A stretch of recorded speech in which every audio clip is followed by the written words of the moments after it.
in between the two of them. The inside of Coates. Parker gets too heavily involved. And that's Whitehead and Coates.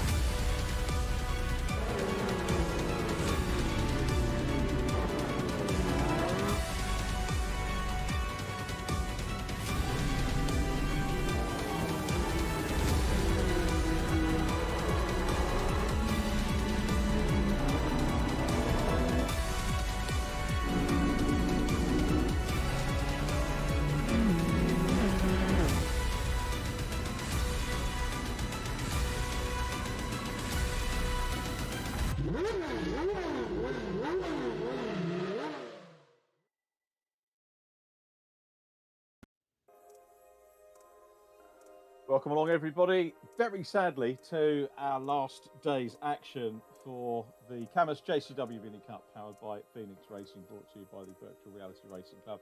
I'm Richard John Neal, and a great pleasure once again to welcome Jack Oliphant to the Virtual Comms box here at Brands Hatch. How are you doing, Jack?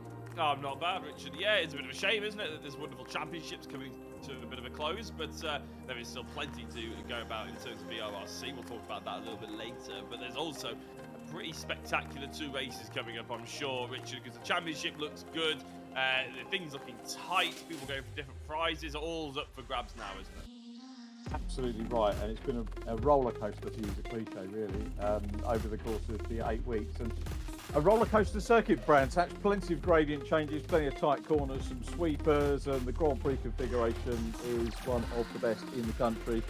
Always love going to watch there. I haven't been as a spectator for a long time, but it is a fantastic place to go and, you know, literally walk around the whole track and soak it up. So obviously endurance events are much better to do that, and I do hope to get the chance to be a spectator and have a good look around the circuit, like I used to do in the old days. And I have actually been to 2 Grand Prix at the Grand Prix circuit at Brands Hatch, and I guess you're probably far too young to even remember a GP here.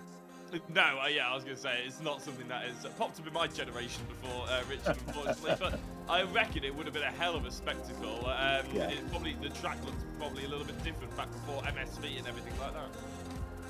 Yeah, it's a lot of improvements that have gone on. Obviously, it's going to be too narrow and a little bit tight for the Grand Prix cars of today, but if you ever get the chance to see the historic GP cars around there, it's brilliant. I took my son down there for a test day, and he was just blown away with the sound of the cars and how they looked on track. Absolutely mega stuff to go and watch.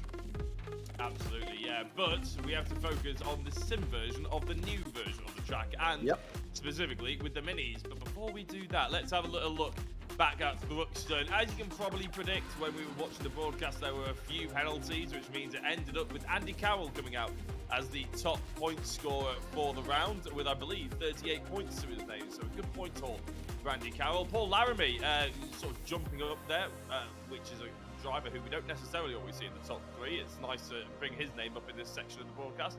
Coming home with second, he only had 36, only 2 points behind Andy Carroll. So again, a good haul. And 2 points back from them, 34, it was Joel Lask, the championship leader, of course, going into Thruxton, retains the championship lead going into Brands Hatch, and by the looks of his times, he's looking pretty quick as well in practice. So plenty of high-octane action at Thruxton, leading us all into a fantastic combination of Brands Hatch GP, which should be really very enjoyable. And of course, that's impacted the championship massively, Richard. It has. We need to take a look at who is where. The big prize is up for grabs, of course. So coming to Brands Hatch, as you can see, a very full graphic there. Drop scores do come into play, and the drop scores you can see shown as the red number in the scores. Joel Lask retains the championship lead, 7 points clear of Nicky Taylor. So we've got to keep an eye on the drops. Obviously, if Nicky scores less than 20, then that will be a new drop score for him, but he actually needs to make progress, obviously, to win. That's the name of the game. So Joel's probably in the box seat. So there you 1 and 2. Very close for 3rd and 4th, and that, of course, means prizes as well for Brad Smith, currently in 3rd. I understand Brad has been poorly this week, so it'll be interesting to see whether that affects. These are physical events. It'll be interesting to see how well Brad's recovered from that one. His drop score 17, so he's unlikely, I would say, to drop today, but he's 3rd. 6 points clear of Andy Carroll. Very close. Andy Carroll really coming into a little bit of form as well.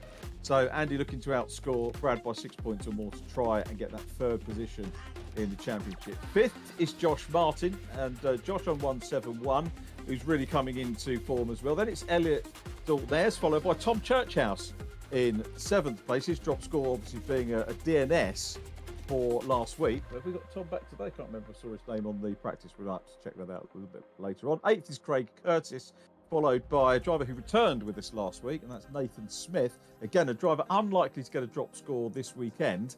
His drop score 6th, top 10 rounded out by Chris Blakey with 113 points, just 2 points down on Nathan, so some bragging rights to go between those two. Paul Laramie, one of your top 3 scorers, as you heard Jack say last week, had a very good, that was by far and away his best score, 36 points for round 7. So just having a look through, very nearly twice his average score. So a good week for him. Johnny Ogden next up. Look at Johnny's score, been very, very consistent over the course of the championship thus far. 13th is Lee Piercy, who of course was driver of the day, winner of the second race, reverse grid race last week, and drove absolutely superbly, very well deserved. And then the Flying Teapot, Thomas Potter, the 12-year-old on 69 points. He's in 14th place. Again, has had some very, very consistent scoring, particularly over the last 3 weeks. You can see 3 weeks worth of 14 points. Then it's Kenny Press, who we were expecting to score a little bit better last week with his uprated processor. Maybe that's going to come this week for Kenny. We'll wait and see. He was 8th in the last of the practice sessions that we saw. John Higgins 16th. He was with us early doors in the championship, but since we lost him, which was a bit of a pity. Sam Milner next up from Adam Lyland. John Jones 19th. 20th is Stu Henderson. So that's your top 20. On to 21st, Sam Walton on 35 points. Dave Heasman, been a newcomer to the championship. It's the first couple of rounds, but has scored well, 24 points on the board for him. Zamfir Radu 23rd. Then Simon Thorpe, Matt Smith 25th, Alec Iyengar. Thanks to Alec, by the way, for getting in touch. I messaged him on the wrong platform, I think. Doesn't do a lot of Facebook, but he did come back to me. It's a great treat, actually, to hear from Alec again, which was good. Mark Stokes next up. He's got 4 points. Stuart Vickers and Julian Alwandi. 2 registered drivers haven't scored. But that's the way the championship table pans out as we come in. We're probably going to focus on the top 4 points-wise and prizes-wise. And I'm wondering how much the Monday night session, in terms of judicials, is going to cut in. We hope it doesn't come into play too much. But here's the track graphic. Wonderful circuit built into the contours of the land. Started off actually as an anti-clockwise circuit, probably more of an oval. It didn't have druid, so effectively the club circuit that you can see, if you're going down Cooper Straight, the wrong way as it were, used to go straight on and then around Paddock Hill Bend. So it was almost a sort of elongated oval back in the original days, running anti-clockwise.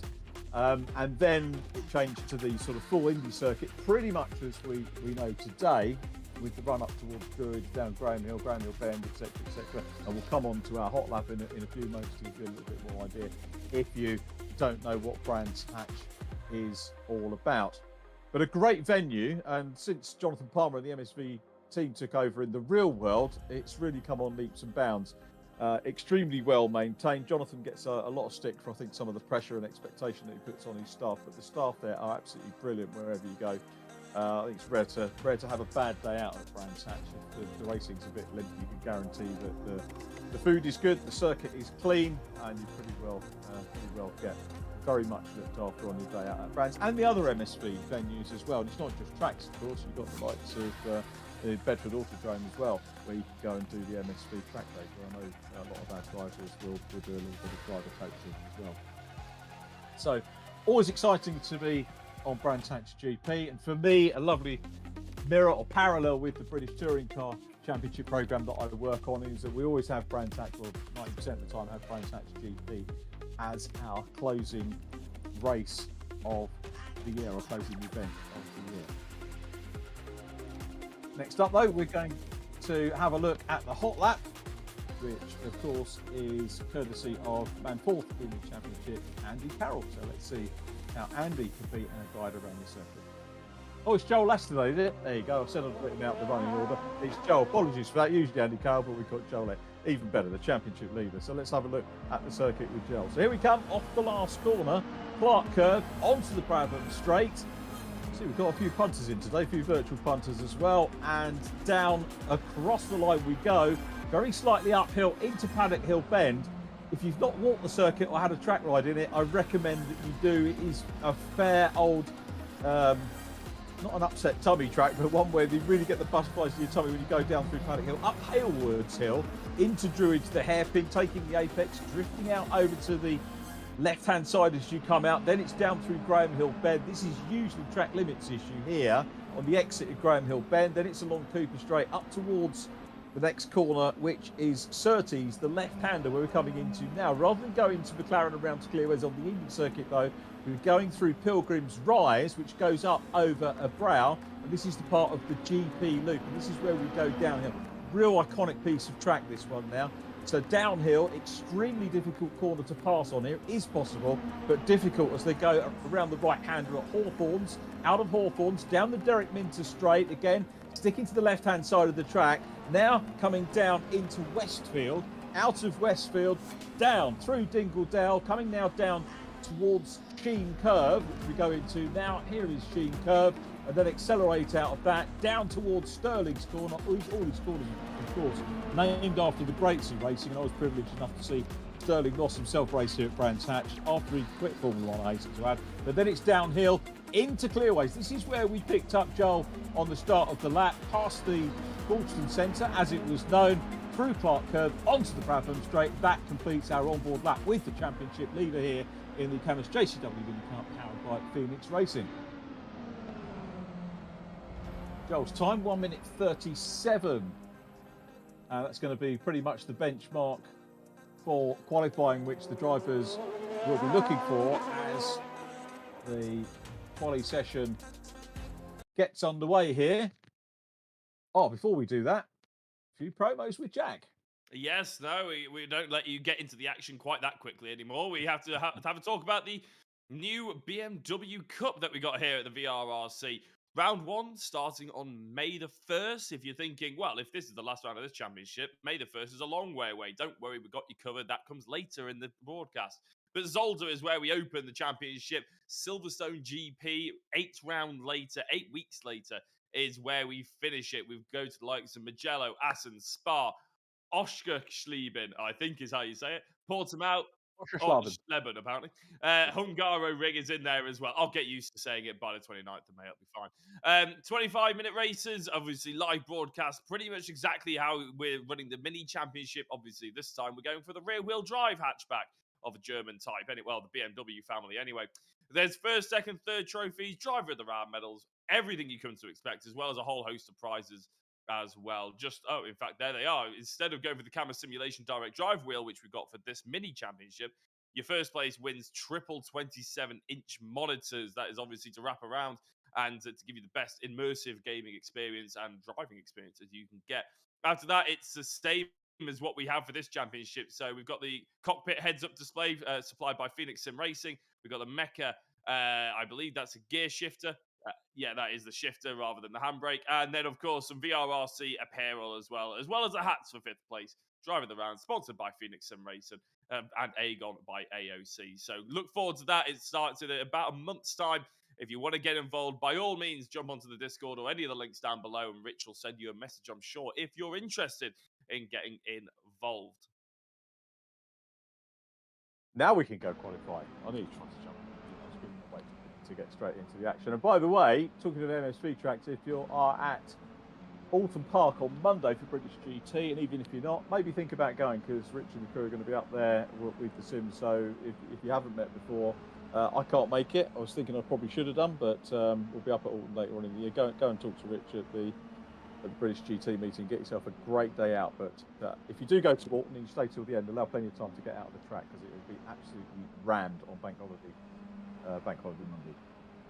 It will be, yeah. But it's never been easy, actually, Richard, to get out of there. There are a few tips or tricks that the organisers wouldn't actually thank me for saying what they are. But it's, definitely Coach Road is absolutely rammed. But it is one of the highlights of the motorsport year in terms of the English calendar anyway, isn't it? Because it's absolutely packed to the brim with great motorsport. And the opening round of the British GT, you can't really get much better. No, it'd be a good weekend, and one of many very, very good ones to look forward to. Looking forward at the moment though is Nicky Taylor, who wants to grab another pole position. So Nicky with a 1:37.105, 10th ahead at the moment of Craig Curtis, who is usurped by Andy Carroll. Josh Martin down in 4th. Taylor Carroll, Curtis, Martin, Joel Lask in 5th. Remember the gap, first to second, 7 points. A little bit of a bigger gap back to Brad Smith. It is still possible, I think, mathematically for Brad and Andy to sneak the championship if the judicials go a little bit mad after this week. I'm sure they're not going to today. It's all going to be fine and dandy. But, yeah, we need to keep our eyes on that. 7 points is basically the difference between first place in a race and 4th position. But remember, there's a bonus 3 points from each of the races, which we have to take into account for the fastest lap of the race as well. So Nicky Taylor makes his way along Cooper Straight. Brands Hatch for me, I was down last week actually watching some F4 testing just to go and meet some of the new drivers prior to this year's campaign. And do you know, I still get that sort of butterflies in my tummy when I go and see the tarmac for the first time every year, which I've had since, you know, I used to go to Brands. When was the first time? Probably when I was about 14 years old, and I still get excited, still get a buzz going to that particular place. It's a magical place to go to, Brands Hatch. So super place to wrap up the season. So we look at Chris Blakey, currently in 7th place on the timing screen, ahead of Kenny Press. That's Matt Smith just behind him, Nathan Smith, beg your pardon, who is trying to improve his times as well at the moment. And we've got under 5 minutes to go of this session. Josh Martin sets a purple sector, currently in 4th place. The view you just had there, looking down the home straight, that's the one we get from our ITV control box, believe it or not. And although they do tell us to look at the screen rather than out of the window because things could get out of sync. Here's Josh Martin now. So is Josh going to climb a little bit further up? Not if he goes on the grass like that as he goes through Stirling's Bend. They reprofiled that last year. It caught a few people out just before they went on. It's not a bad second sector. It's not a particularly good second sector from Josh Martin, but it's not the end of the world. He could still find himself moving up the order. He only needs to find 0.2 of a second to get on pole, which is obviously Nicky Taylor. And there we go. It is an improvement. He jumps up into 2nd place, and I think he's only a 10th behind Nicky Taylor, which, yeah, less than a 10th actually. 900ths of a second, or 99 thousandths of a second is probably a more accurate one. It's very, very close for Josh. 2 purple sectors, that's sector 1 and sector 3. As I said, just that sector 2, he was a 10th or 2 off. He could be sitting on pole position if it wasn't for that, as Nathan Smith avoids a bumpy, I'm not even sure who that was actually, again, background going off the circuit. Oh, it's Chris Blakey apparently, yeah, trying to jump out of the way maybe of Nathan Smith in his flying lap here. Whereas Nathan at the moment is away outside the top 10. We've got some errant cars there. So Nathan trying to work his way up from 14th to a green first sector. Having a good run. Let's see if Nathan can overhaul the likes of Brad Smith and Paul Laramie immediately ahead of him. So he'll break the virtual beam now. And he does, cracking one. So that green sector played well. And he goes up into 5th position ahead of the championship leader, Joel Lass. So this is good stuff from Nathan Smith. Of course, home track, Bransack. So even if you've not physically raced on it, there'll be that sort of home knowledge that the family have coming from Kent. So probably a fair few visits here as we see Dave Heisman looking to actually reinstate the rallycross circuit here by going off and kicking up a little bit of gravel. I haven't done rallycross here for a few years either, have it? It's a shame because it was a rather good venue back in the day for rallycross as well. I'll be honest, I've never seen rallycross here either, Richard. It's, I'm just showing my age. Okay, I was going to say, I'm not entirely sure. When would they have stopped the GPs and when would they have stopped the rallycross and everything like that here? Do you know, I can't remember. It's a good few years since the GP. The rallycross used to run along the top of South Bank, which they used to call the knife edge. So you go around Druids, and then once you exit Druids, you'd pretty much turn left straight away and go along the top of South Bank and then rejoin the tarmac going along Cooper Straight the wrong way for rallycross and then up through the cut through. Yeah, it was a great little circuit. Joel Lask having a moment as in 6th position at the moment.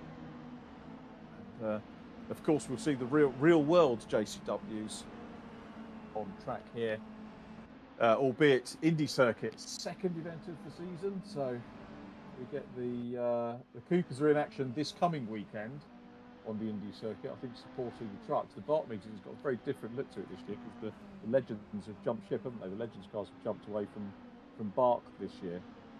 So if you're going to the truck meeting, you're not going to see Legends cars 6 times on track. It's trucks and pickups, and I think they've got MGs and Caterhams and things like that instead. But still Nicky Taylor out front. Craig Curtis now up into P2 from Josh Martin P3. Andy Carroll 4th. Nathan Smith in 6th position. Joel Lass next up with Johnny Ogden in 10th position at the moment and comes along through the Brabham Straight. Johnny into 9th. There's not really many drivers out there improving that much, is there? I mean, there's at the moment I'm looking at everyone's sector 1. There's not a single green sector 1 out there right now, and we're going into the last 30 seconds of qualifying.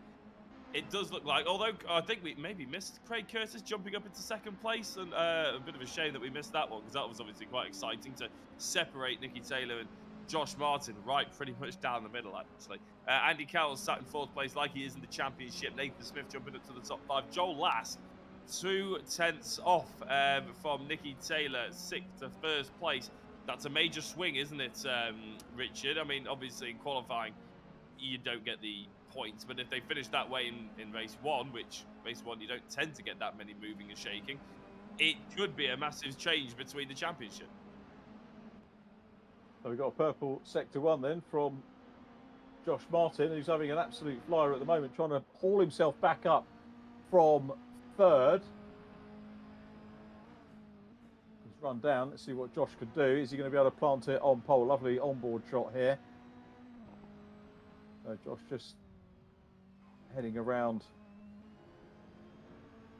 Westfield, down through Dingle Dell, and so sector 2 is green, so he's still improving. So this is someone who's really building up his experience here, isn't he? And getting momentum going as he exits Stirling. Doesn't go too far over. All about the run in now. So we're going to see Josh Martin mess up the order that I've already written down. Let's have a look and see what happens. This does tend to happen in the last knockings of any qualifying session that we have. Nathan Smith currently 5th. Here we come. We wait with bated breath. Comes down to that and pole position for Josh Martin. Last knockings. What a move. Oh, and a little bit of showboating as well. Into paddock. Well done, Josh Martin. Superb stuff. Great pole. We'll get to chat to him. So it's Josh Martin, Nicky Taylor, Craig Curtis, Andy Carroll, Nathan Smith, followed by Joel Laskin 6th. It's going to be very interesting overall championship wide.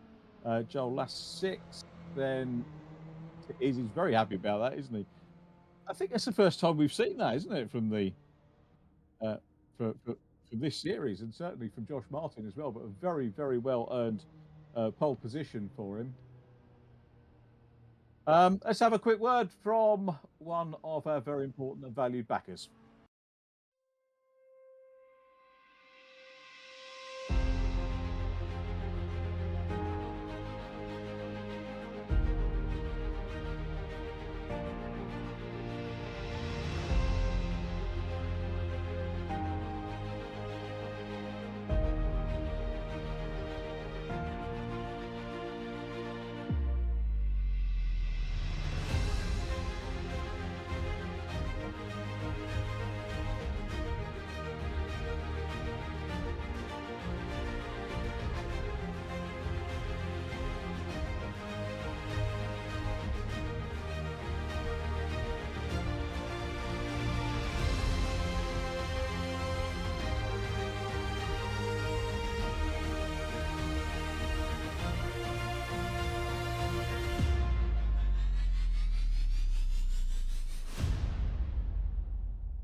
So here we go then. Let's have our first interview of the day, and it's with pole position man Josh Martin. Josh, it looked like the momentum was building up. Actually, before you get your response, congratulations, mate. A fine pole. Yeah, cheers. I finally got a good qualifying lap actually together. I was super happy actually with that lap. And it looked like the momentum was building through the session as well. Is that the case? Yeah, I was a bit late back from work today, so I jumped on the. By the time I got on the server, I'd done like the pre-practice session before qualifying. I'd done an out lap. I'd done one quick lap, and that was beat my PB from the practice session Tuesday. Yep. And then almost every other lap I seemed to just improve my personal best. I felt I was on a bit of a roll. Are you allowed to mention the word roll after last week? Oh, I don't know. It got a bit physical out of it, didn't it? But really good to see. And so, hopes for the race. Obviously, Brands Hatch, sometimes, I'm presuming pole is on the inside. And if it's a side-by-side grid, you can...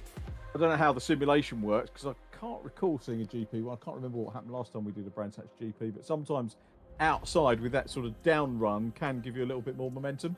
Yeah, we've just loaded it on the grid, actually. And I'm on the inside. So right. a bit of a steeper climb up the hill, but the grid spacings look quite big, so yeah, should be all right. Right, yeah, and looking forward to the race. Championship-wise, that chance to break into the top four. You're on 166, so you're 22, I think. Sorry, no, you're 177. I beg your pardon. A few points down with Andy Cowan and Brad Smith, but the chance to maybe get up into the top three. Yeah, I always go quite well at this track, actually. I look back to other championships we've done, and this is normally one of my strongest tracks, especially when it comes to the race. But to be honest, championship, I haven't even got a clue where I am, because I think I've had 3 rounds in a row which have been absolutely rubbish points wise. So it kind of took me way out of contention. But yeah, I've had a really good round. From what you said, I might be able to gain a few places. But enjoying yourself anyway. Yeah, exactly. That's what it's all about. Excellent. Well, many congratulations on excellent pole and that lovely bit of showboating we saw as well. I think we haven't seen anyone else do that this year, so we really enjoyed that, Josh. Because qualifying's always my Achilles heel in every championship. It is in real life. I just bottle my laps. And I was up on my Delta 2.5 temps going before the fast bit round the back. And the fast bit around the back on my previous lap was really good. So I knew I had to be quite fast, but to actually kind of keep it together and not lose that too much time to the time I'd done before around that section, I was just really happy, really happy with myself that I actually held it together for once. So yeah.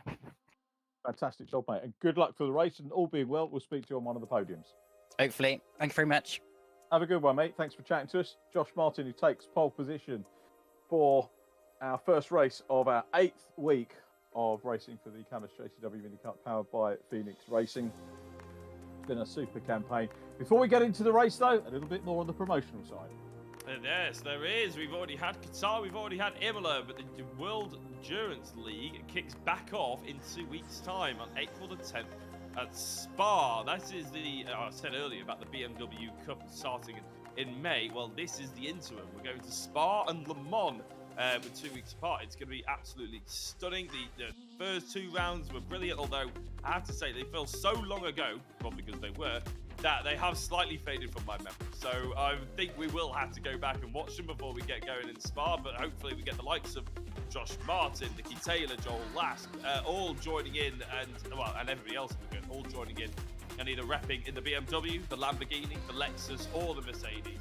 I have to say, someone has to give some love to the Lexus because no one entered into the Qatar or Imola round. Then we have another 8-week championship, obviously the BMW Cup, before we go to Sao Paulo and Kota. And then we have some other tracks. But the time attack, it's the Formula 4 Circuit de Zandvoort. It's going to be a cracking car around a great circuit as well. Before we head off to Formula 3 around Melbourne, and then round 3 we have Formula 2 around Red Bull Ring.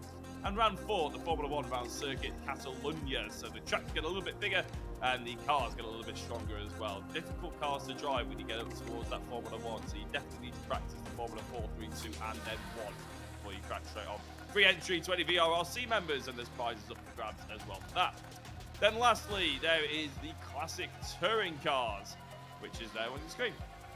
20-minute races runs very similar to how we are seeing the championship tonight, apart from the fact there is no live broadcast. It's a free entry for VRRC members. If you're a non-member and you want to join some old classic classic touring car action, then it's £10 per round. You can see the 4 rounds above you. It's Donington National, Croft, Thruxton and Silverstone. And Croft 1995. I mean, I'll be honest, Richard, I don't know much about Croft in 1995. I'm guessing it's slightly different to Croft in 2024, because otherwise, why would they put 1995 there? Yeah, do you know what? I'm not actually sure about Croft in 95. Then I think the first time I went, it was 96, 97, and it was pretty much as it is now. Although we did use the three-quarter circuit on that occasion, if you know the three-quarter circuit. I can't imagine that the touring cars will be using that, though, to be honest. No, a bit of a strange one. But anyway, it's Croft from 1995, back when I was born. So, yeah, that is all that's coming up on the VRRC. And then, of course, we've got race 1 to contend with. And Richard, we've got 4 minutes until race 1 commences, sort of thing. So, realistically, what are you expecting here? Do you think Josh Martin can actually turn it round and provide us with a race win? He says he's stronger in the race than he is in qualifying. Do you think he can turn that around? Yeah, he's obviously won at Oulton Park, so maybe he's in tune with the MSVR racetracks. There he is, sitting there on pole position. Nicky Taylor a little bit further back in the yellow and red fleck there. And Nicky at the moment, by the way, for those of you who like to keep up to speed with the championship points, if they finish as they start, which we know they won't because of various incidents and everything else, Nicky would pick up 22 points and Joel Lask would pick up 14 points for 6th position. That's without the fastest lap. Nicky here, if they finish as they start, will go into the championship lead. But we have to be mindful that if Joel Lask repeated 14 points in race 2, he would score 28, and that would become his drop score, because at the moment his drop score is 30. So we've got to be math magicians, I think, to use a little bit of paraphrasing to try and work out who's going to win what. And actually that reminds me, I need to make sure I've got my phone on the championship position so we can try and sort that out as we go along. So it's not going to be the easiest of tasks maths wise, and again that's replicating real life, because we have those headaches for real in the commentary box live when we're on ITV doing touring cars and supports, although we normally do get a little bit of help, I must say, from some of the championship coordinators, which is good to see. So it's Martin and Taylor on the front row of the grid. Craig Curtis and Andy Carroll are on row 2. Then it's Nathan Smith and Joel Lask on row 3. Row 4 is we've got Lyle and Blakey. So it's a good grid. We're looking forward to the start of this one. I haven't seen Brands Hatch in such good condition for a long time. I've got to say, all the green grass and everything else. But it won't be at the end of this weekend, will it, with the trucks hammering around there? No, well, I think to be fair, Palmer will probably build them quite heavily. The grass will be fine by the end of next week, won't it? He does love his grass finds, does Mr. Palmer? But do they actually do that for real? No, they don't. Everybody just takes the mick out of it. It's just a running joke, isn't it? No, I've never had one anyway. But yeah, the MSV circuits are always spick and span, aren't they?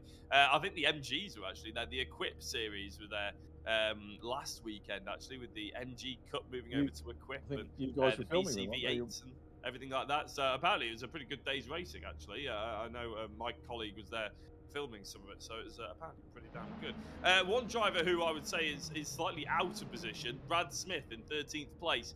He's looking to try and cement a 3rd place in the championship with Andy Carroll breathing down his neck.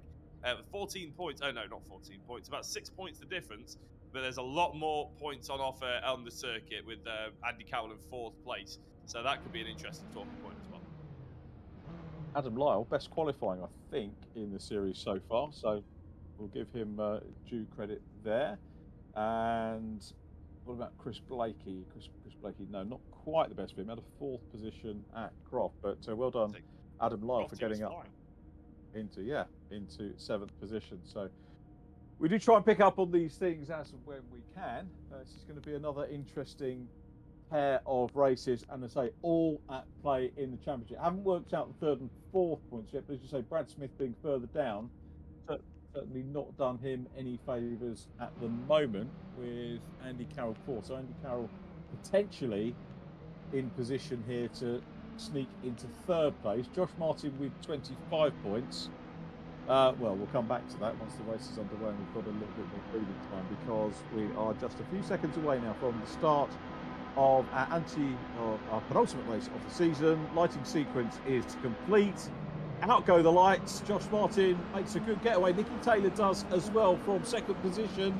Craig Curtis is going to slot into third. Nathan Smith looking out. And what has happened to Josh Martin off the track?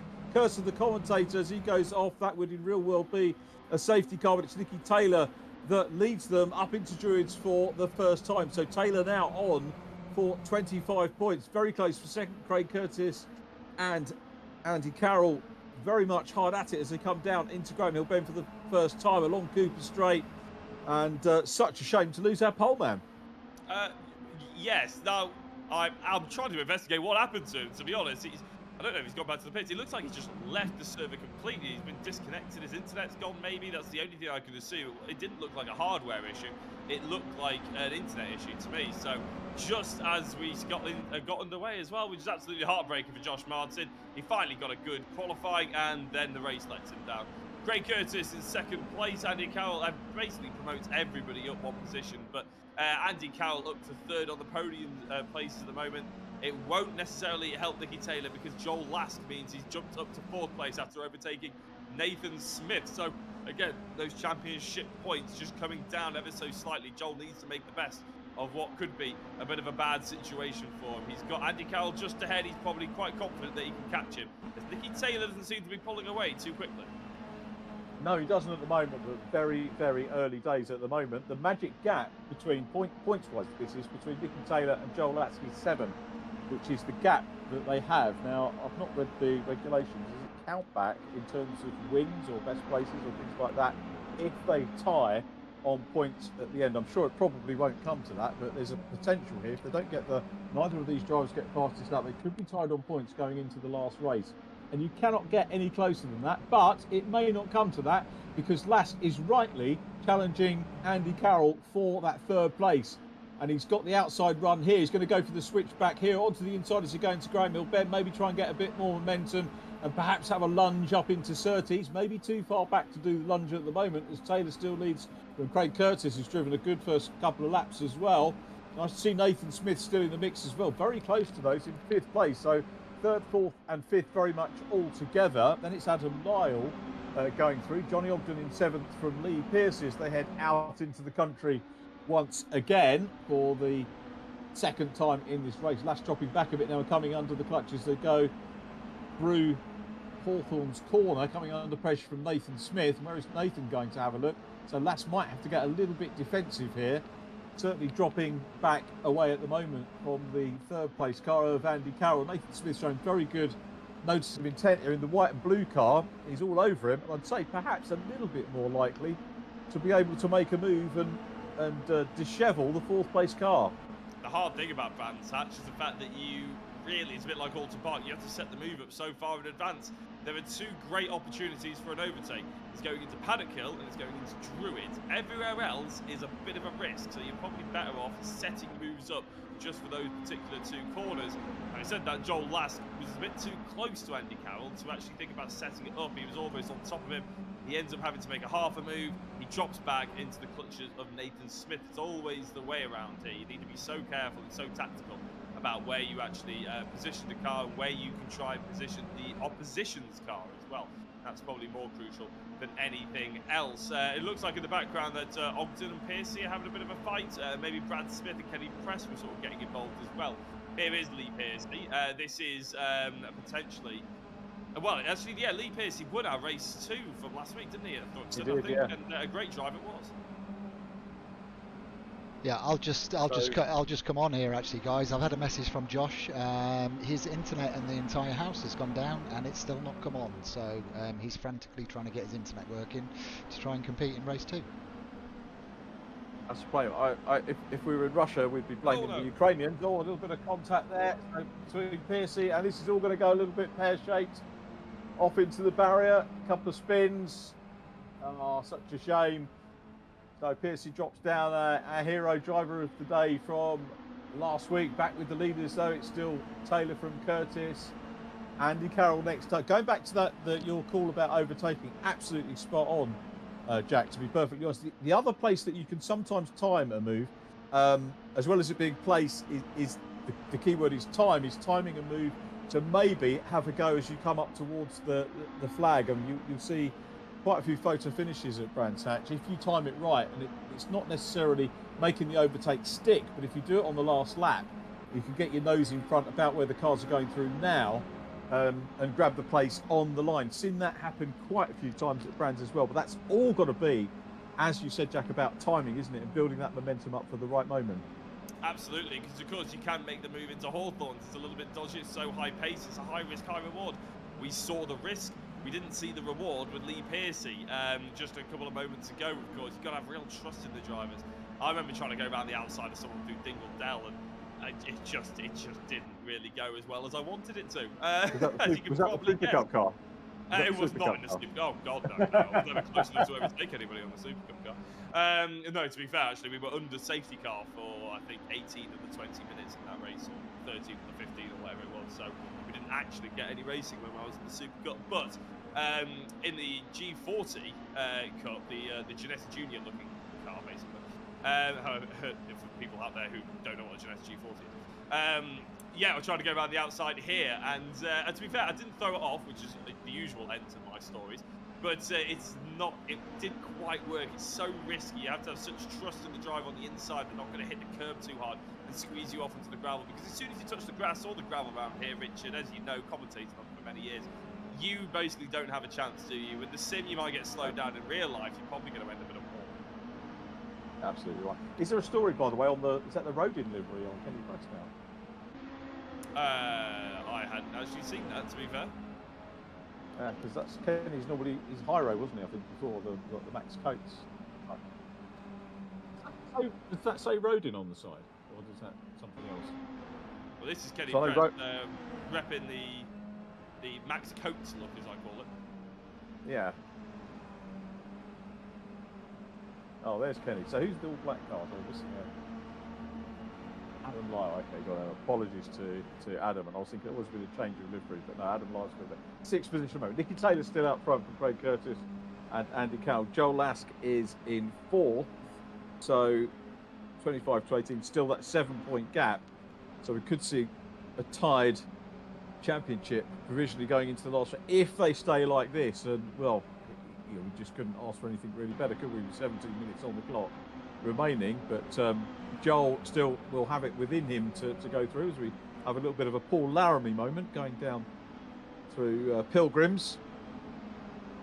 And bit of an update for you on Josh. I've got an update on Josh, yeah. Yeah, Josh has got internet back now. The last message he's just sent me is race 2, last to first challenge. Well, we look forward to that, and I hope he can do well. I hope everything is back. That is the only downside, isn't it, with electric and internet dropping out and things like that going on. But yeah, I hope he got pole anyway. No one can take that away from him.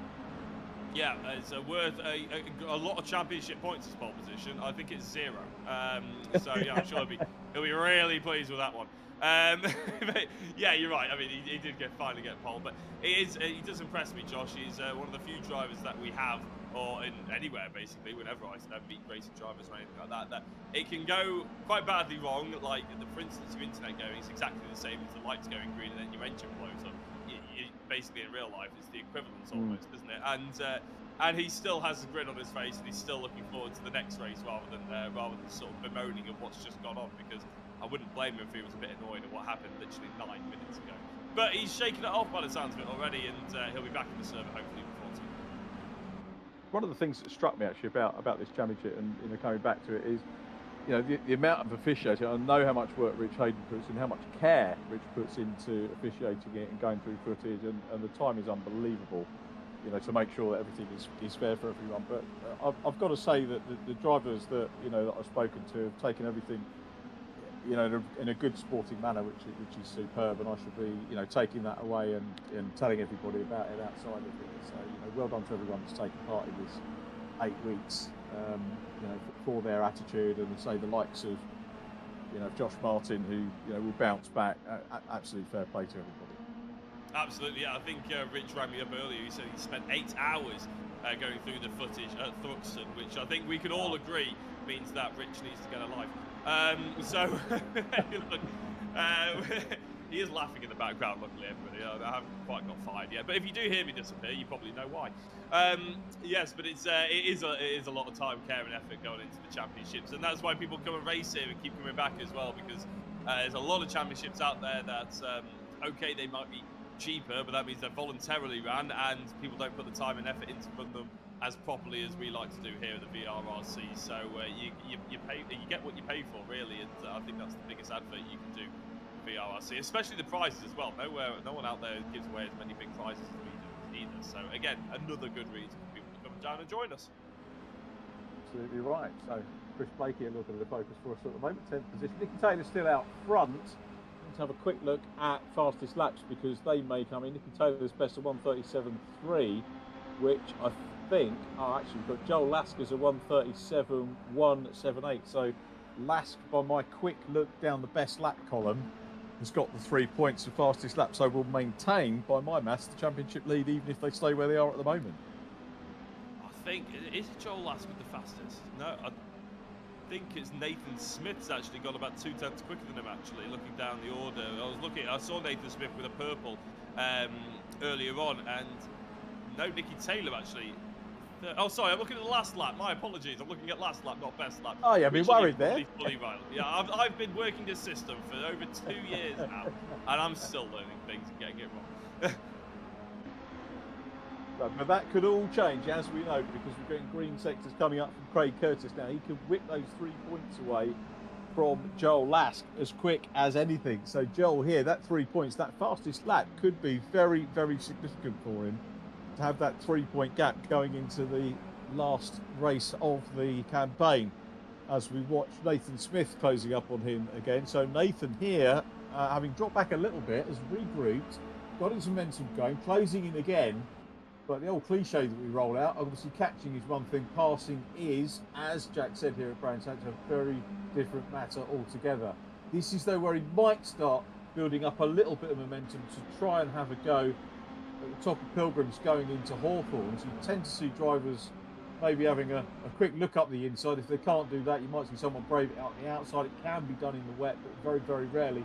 Nathan not quite close enough at the moment, but he's starting to edge closer to maybe make a move a little bit further round. This is absolutely crucial for championship points.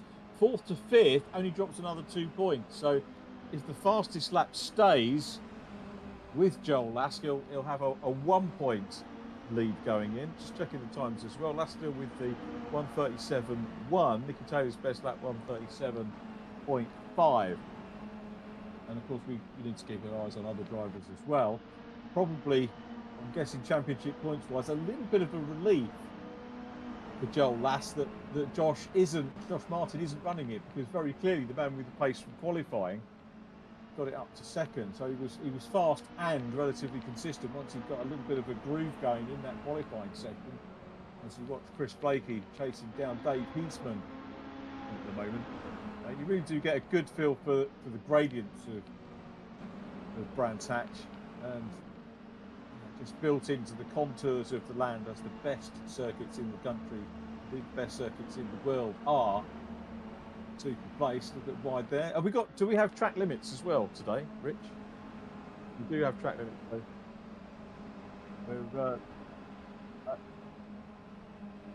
And the software is working nicely, we're hearing. I'm sorry, Richard, if you were live to everyone or not there, but yeah, Brand is, I think, the one where we tend to get the most in the real world now. As Nathan Smith has a look, and this could be a textbook pass. Joel Lask he sees him, gives him room. Joel doesn't want to throw it away, doesn't want to drop more scores.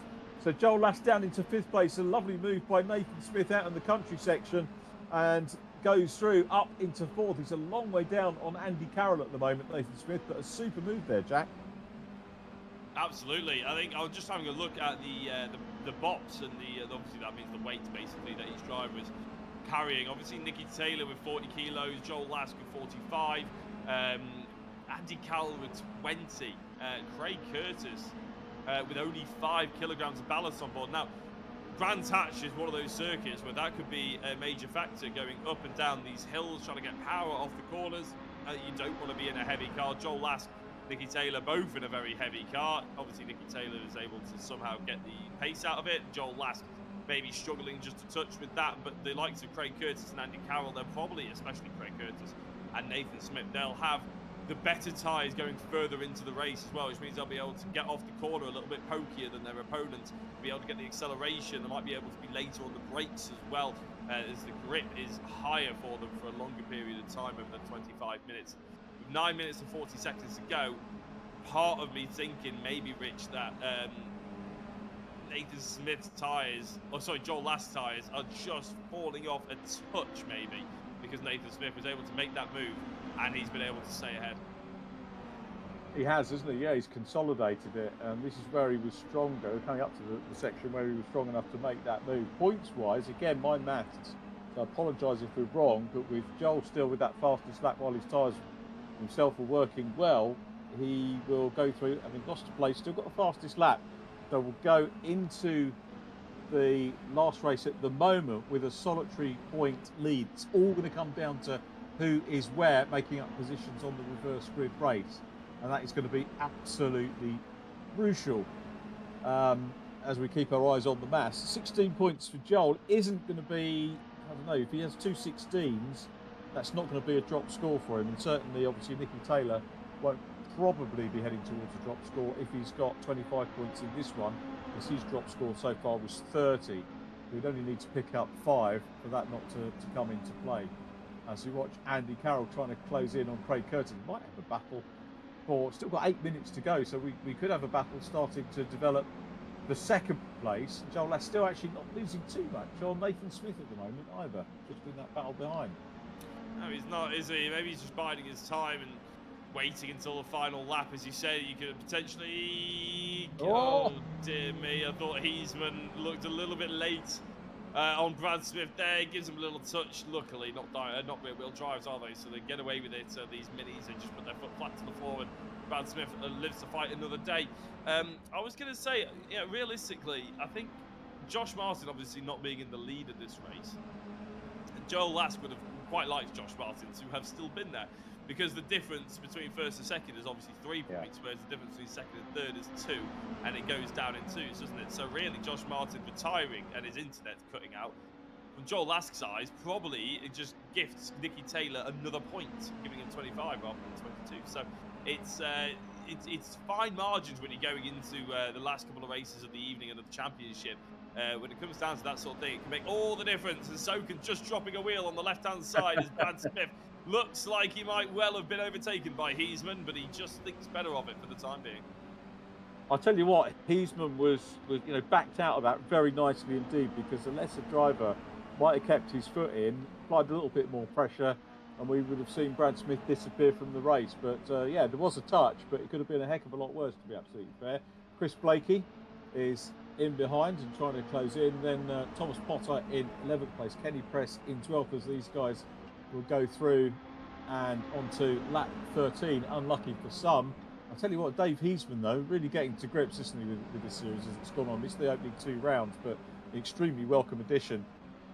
And very much enjoying himself as he goes up onto the Brands Hatch Bridge. I think it's the Burton Power Bridge, isn't it, in real life? Past the old photo gallery, the really lovely place to take pictures on the inside at Druids. In the old days used to be the sort of best place with the manual cameras where you could get pictures of the cars at slow speeds if you were into taking the pictures. And Joel Lass back up into 4th position now. So Joel has gone back through. Nathan Smith drops down, in fact. So this is good stuff from him. Nicky Taylor still out front. And Nathan Smith down to 6th now, with Adam Lyle up ahead of him. So I think, did he have a moment? Did I miss that? I'm guessing he would have done through Surtees, because as we were going down Pilgrim's Drop, it just looked like Nathan Smith was going pretty much driven past by Adam Lyle halfway down the straight. So yeah, I can only assume that maybe Last gave him a little lunge into Surtees, or halfway through Surtees, or maybe he just went off on his own. Not entirely sure, but it's another couple of points picked up by Joel Last, which could be all important. The last 5 minutes, 20 seconds left to go. Andy Carroll has caught up to Craig Curtis. This isn't really going to impact the overall championship in terms of first and second, but it could well impact the third place, obviously, battle that we've got brewing behind the scenes, which is, of course, between Andy Carroll and Brad Smith. Brad Smith, we've seen having a little bit of a dice with Heisman. Well, Heisman has now been overtaken by Chris Blakey, so I don't know what happened there, but he's been going quite slowly as around the outside goes... no, sorry, is that Nathan Smith on the inside? I was looking at my championship table there, Richard. Yeah. It is. So Nathan Smith makes up one place back. He's got a lot of work to do. You can see there, around about a third of the length of Cooper Straight. Trying to close down on Joel Lask with 4 minutes to go on the clock. Andy Carroll still in third and on the podium. It's good to start to have a look at the points. So Carroll in third. Heisman's just gone off. Oh, he has. Off very, very wide. Kenny Press and Thomas Potter go through.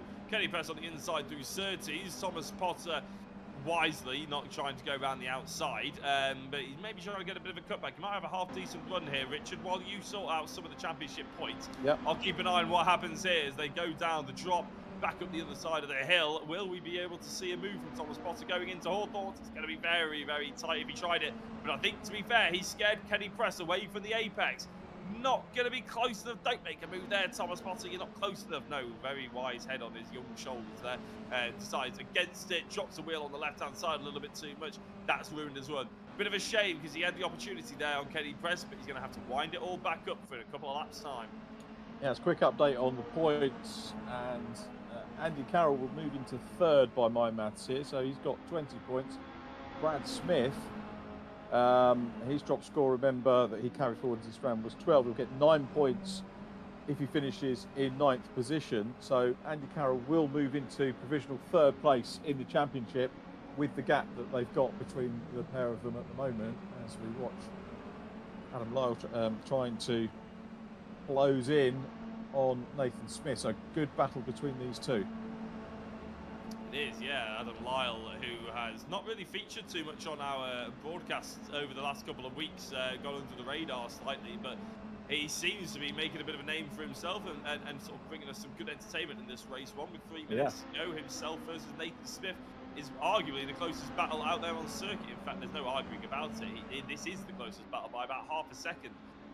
The likes of Andy Carroll, Craig Curtis somewhat mellowed slightly, and then Brad Smith, Chris Blakey is also about 6, 7, 8 tenths of a second.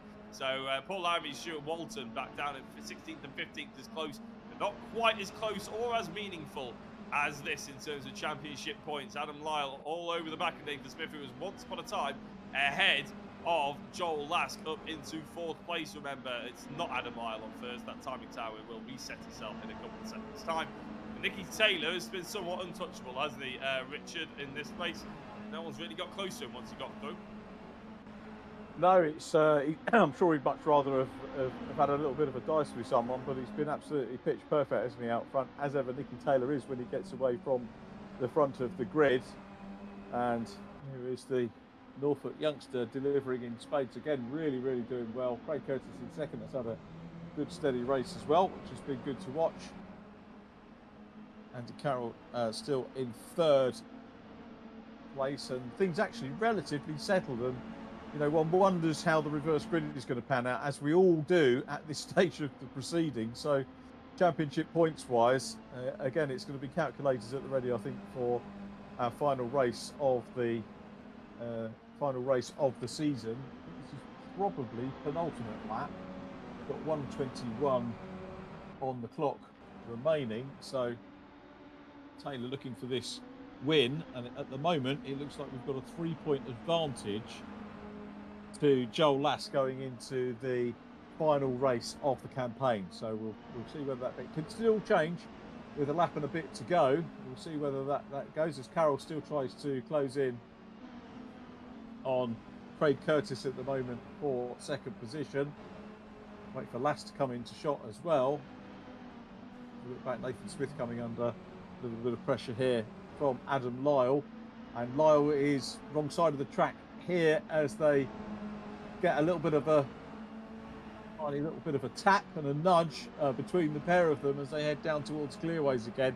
But all good close racing as Lyle looks on the inside. He's going to try and find the way through, but Nathan Smith is kind of on the line that he wants and gets actually a better run down through clearways, through Clark Curve onto the Bradham Straight, maintains that 5th position as they cross the line now onto the very last lap of our penultimate race of the campaign.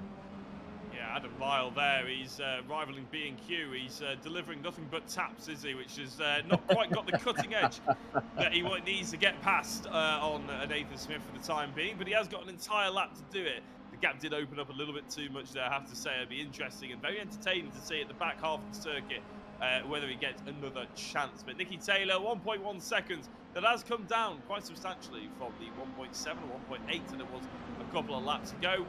There was a rumour that maybe he wanted actually second place in the championship more than he wanted first because of the prize that was on offer. He didn't need a CAMMUS simulation direct drive wheel. He wanted one of the cockpit heads-up displays.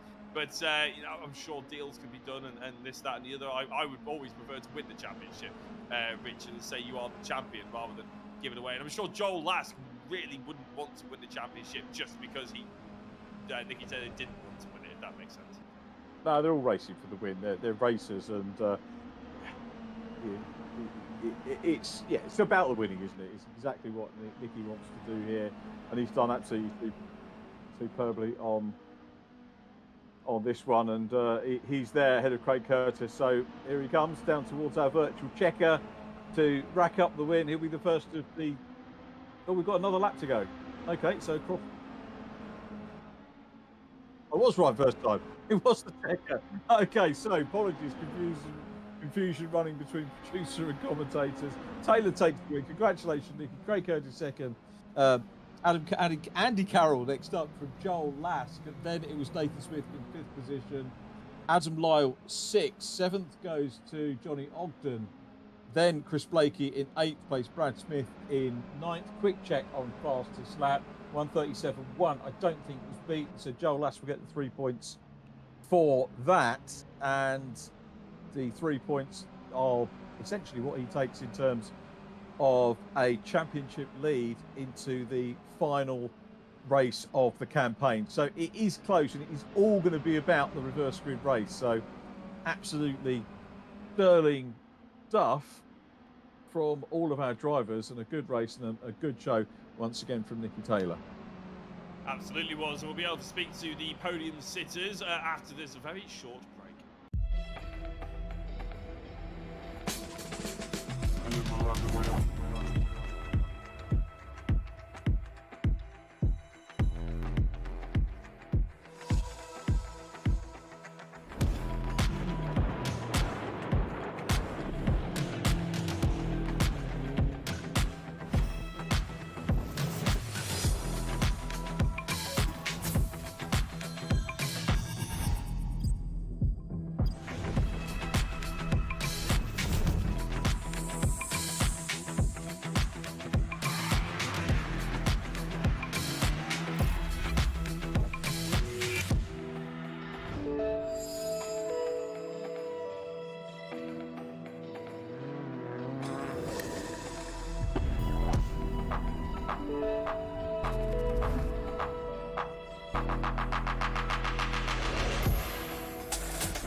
So here we go onto our virtual podium, and we'll do our 3, 2, 1 as ever we do, and welcome onto the third step of the podium to Andy Carroll. Started P4, a relatively quiet race, Andy, but tell us about it from your perspective.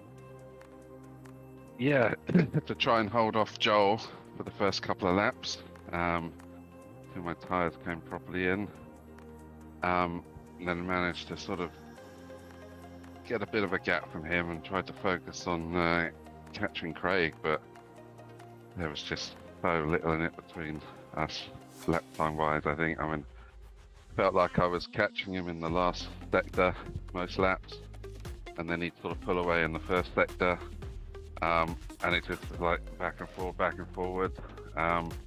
But yeah, didn't have enough pace. You know, Craig's pace all week has been really, really strong, and yeah, he did a great job of just being completely consistent in that race, and yeah, gave me no chance whatsoever to even have a look at making an overtake. So yeah, I'm happy with the podium though. So all about trying to get third in the championship. So you know. Well, I think provisionally you're there. Brad finished in 9th, which is 9 points. Third place gives you 20, so 11 points advantage in that race. Obviously, it was a 6-point reverse effectively done, so you're 5 points ahead, I think, going into race 2 for third in the championship. But it's reverse grid, isn't it? So yes, big but. You've got to overcome Brad again. Yeah. Well, at least try and keep him in sight somehow, hopefully, and make sure he doesn't end up winning this race or something. That would be nice. but yeah, no, it's good that it's coming down to the last race, the last round to decide the positions. That's shows you how competitive it's been on season. Favourite track over the campaign? Oh, probably Croft. Yeah. That was my favourite kind of going into it, and I got pole and won the race there, so it's obviously my favourite for a reason. So yeah, I think Croft is my favourite. Fair play. Well, don't let that put you off for today. It might be your favourite here if you can get a win off the reverse, but plenty of work to do, Andy. And yeah, thanks for the chats over the course of the campaign. It's been a pleasure to do that, and very well done on third place, and good luck for race 2. Thanks. So Jack, I think we'll pick up on our second place brother. Yes, indeed, and it was Craig Curtis. Craig, a massive congratulations to the second place, and I think Andy just paid you the biggest compliment a racing driver can get is the fact that consistency won that one. You must be buzzing. Yeah, about time. I've been aiming to get on the podium pretty much all championship. I've been sort of getting there or thereabouts amongst the top 4 or 5 the last 3 or 4 rounds now, and for various reasons, which I'm not going to go into too much detail, but bad luck mainly. But yes, nice to end the championship with 1 race left now, and to get that on the podium for second place. I just couldn't get in touch with Nicky. Messed up my last quali lap as well, which is frustrating. But no, it was good. I had Andy breathing down my neck for a majority of the race, and I just couldn't rein Nicky in just under a second. So yeah, it's been a nice championship. I don't want to sully it somewhat with you getting better at the end, but it's almost somewhat annoying that there's not another round after this. So you finally kick up some momentum, you finally prove that you can do it, and all of a sudden it ends. Is that something that's slightly sours it a little bit? Because it always did in real life for me, I'll be honest. It is, yeah. I mean, I wish it were 18, 19 rounds rather than races, but yeah, I mean, I'm learning more and more all the time. I'm still I've been doing this for around a year now, so it's I'm learning a lot from the guys around me, and just my own target for myself is just to improve week on week, race by race, and I'm slowly edging nearer the front. So hopefully by 2029 I'll be battling for a championship. Hey, I think it's going to come a lot sooner than that. Speaking of which, actually leads me nicely on to the next question. Are we going to be seeing you in the World Endurance League and then the BMW Cup? Yes, I think we've got a week break now, and then we are resuming the World Endurance. I got a bit of work I need to do on the car on that front, but I do love Spa as well. So, and also the BMWs I'll be a part of as well. So I'm really looking forward to it. Are you looking forward to the rear-wheel drive more than you were the front-wheel drive? Have you got a preference either way? Do you know, I prefer the front-wheel drive. I've driven them most times with VRRC. Rear-wheel drive I'm still on the fence with, but yeah, we'll see. As long as I get the practice hours in, if the wife allows, then I'll be hopefully near the front. Well, tell her you can win 3 monitors potentially, and you can sell them on eBay and earn a couple of £100. No, I'm kidding, Richard. Of course I won't do that. But yeah, no, fantastic, Craig. Well done on the second place, and we look forward to seeing your progress in race 2. Thank you, Jack. So well done, Craig. That I think moves him closer to 7th position in the championship standings. The top 4, very, very close, but overall champion by my maths now is definitely going to come from our top 2. And the driver who's closed in to within 3 points by our maths is our race winner, Nicky Taylor. Congratulations, Nicky. Yeah, cheers. Yeah, it was pretty average race, to be fair. Just kind of, I saw Josh exit stage left and desync straight away, so once that happened, I saw I had a decent enough gap to Craig, and then just tried to push, because I know Craig, for the most part of the early parts of this week, he's been rapid and has been the one to beat. So yeah, it was alright. I just done consistent laps, and I think I don't know if Joel got fast lap at the end there or if someone else done, but if he did, that's really annoying because that's another 3 points his way. But yeah, reverse grid. Reverse grid with these is always carnage. It has been for the whole championship, so it's going to be interesting. But I'm going full blazing. There was a rumour floating around that you wanted second for the kit. Drivers want to win, don't they?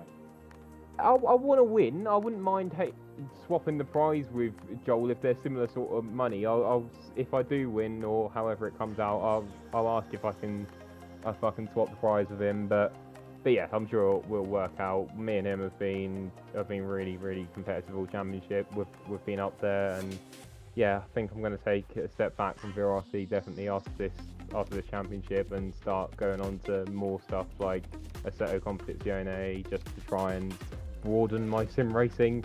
But yeah, it's been a great championship, and hopefully I can come out on top at the end of it. As a testament to the prizes that you all want what's on offer, which is absolutely brilliant. But as you say, moving ahead, one more race to go. Reverse grid race. It is difficult to pass. We did see some good clean passing actually in race number 1, but it can be difficult. Have you done too many reverse grid races here on the Brands Hatch GP layout?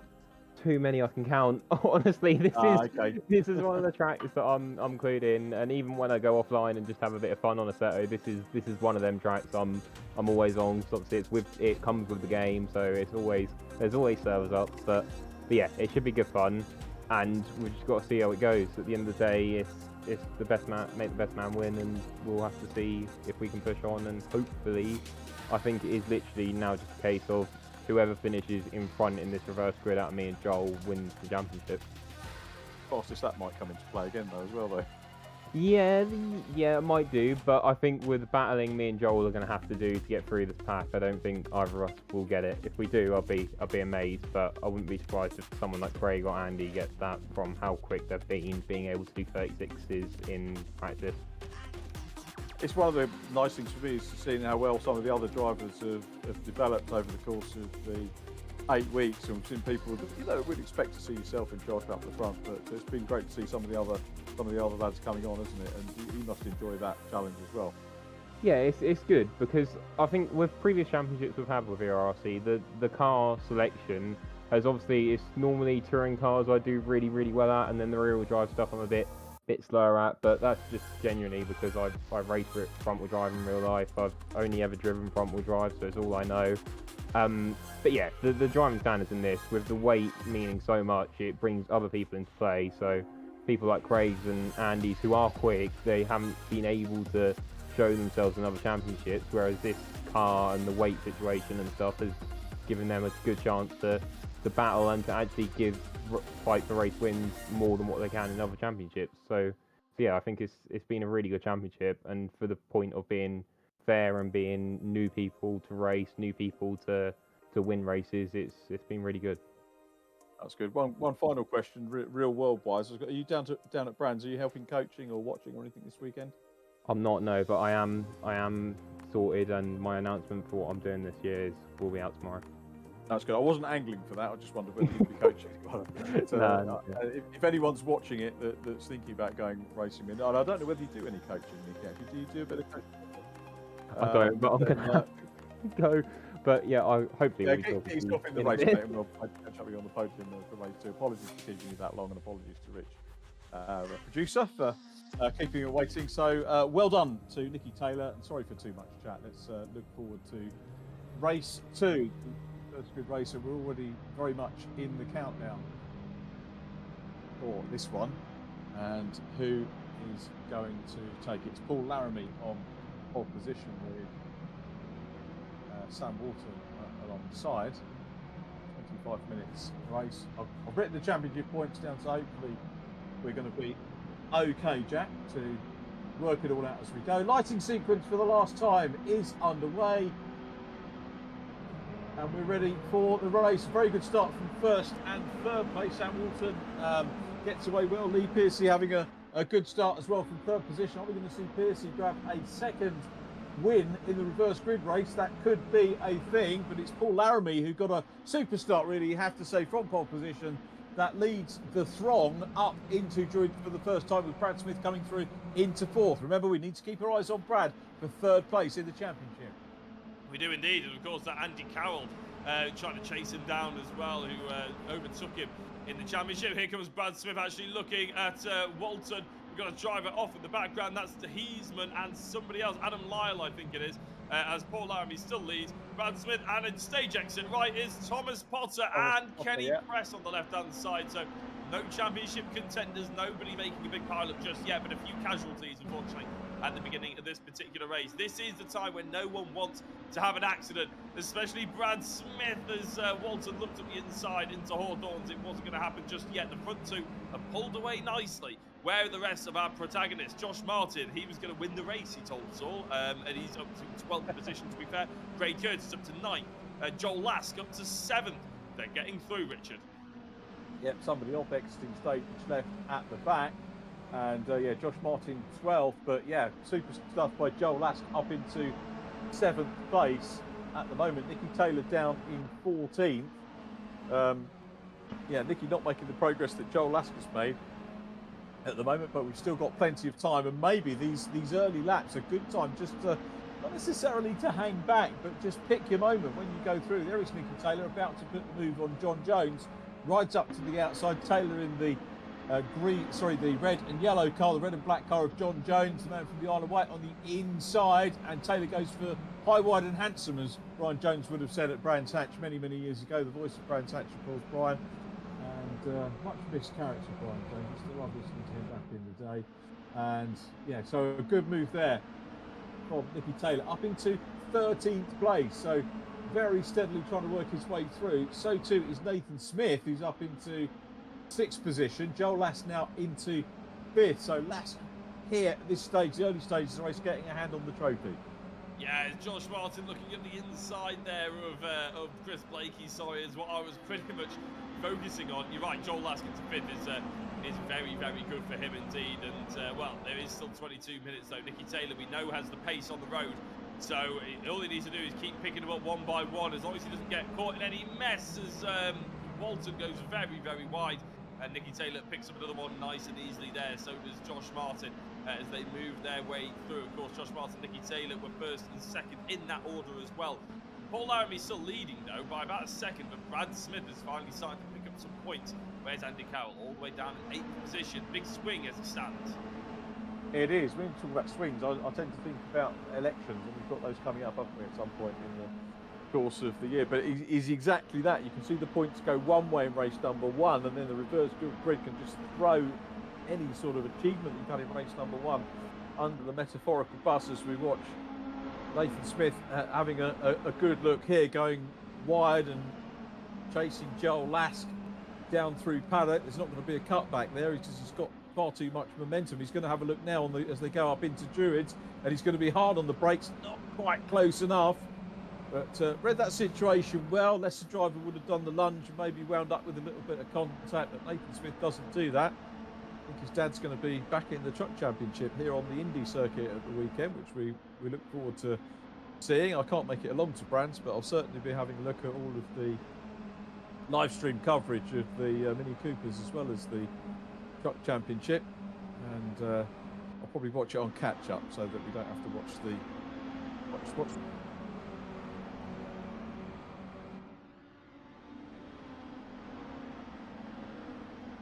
Do you really?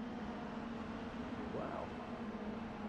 Oh right, sorry. So yeah, Rich was telling us that his granddad used to race on the grass track back in the day. Fascinating stuff. And yeah, we were talking about the history of Brands Hatch a while ago. Great that the GP loop is still in operation. I know that Jonathan works hard with all of the local people to make sure that they know what's going on, and we still have a decent number of real meetings on the Grand Prix loop, which I know can cause annoyance for people that live nearby, but you know what, we shouldn't have bought the houses, they shouldn't have. I'm quite happy to do that. Here we go though, this is the battle with Carroll having a look at the moment at Craig Curtis, so both scoring well today. Nicky Taylor down behind them in 9th place at the moment, Joel Lask in 5th, but Laramie from Brad Smith, 1.6 seconds is the gap. Paul Laramie doing a super job out front at the moment. Lee Pearcey again looking race 2 strong in 3rd place. And should there be any issues with the top 2, would be very handily placed to maybe go through. But having said that, Johnny Ogden momentarily goes back in front as those two continue to dice it out. A good dice it is between those two at the moment. But Laramie clear by a good few lengths ahead of Brad Smith at the moment. Let's have a look at fastest lap. 137's prevalent at the moment. 137.3. Johnny Ogden. That looks like the fastest lap that we've got at the moment, Johnny Ogden. So race still to settle down.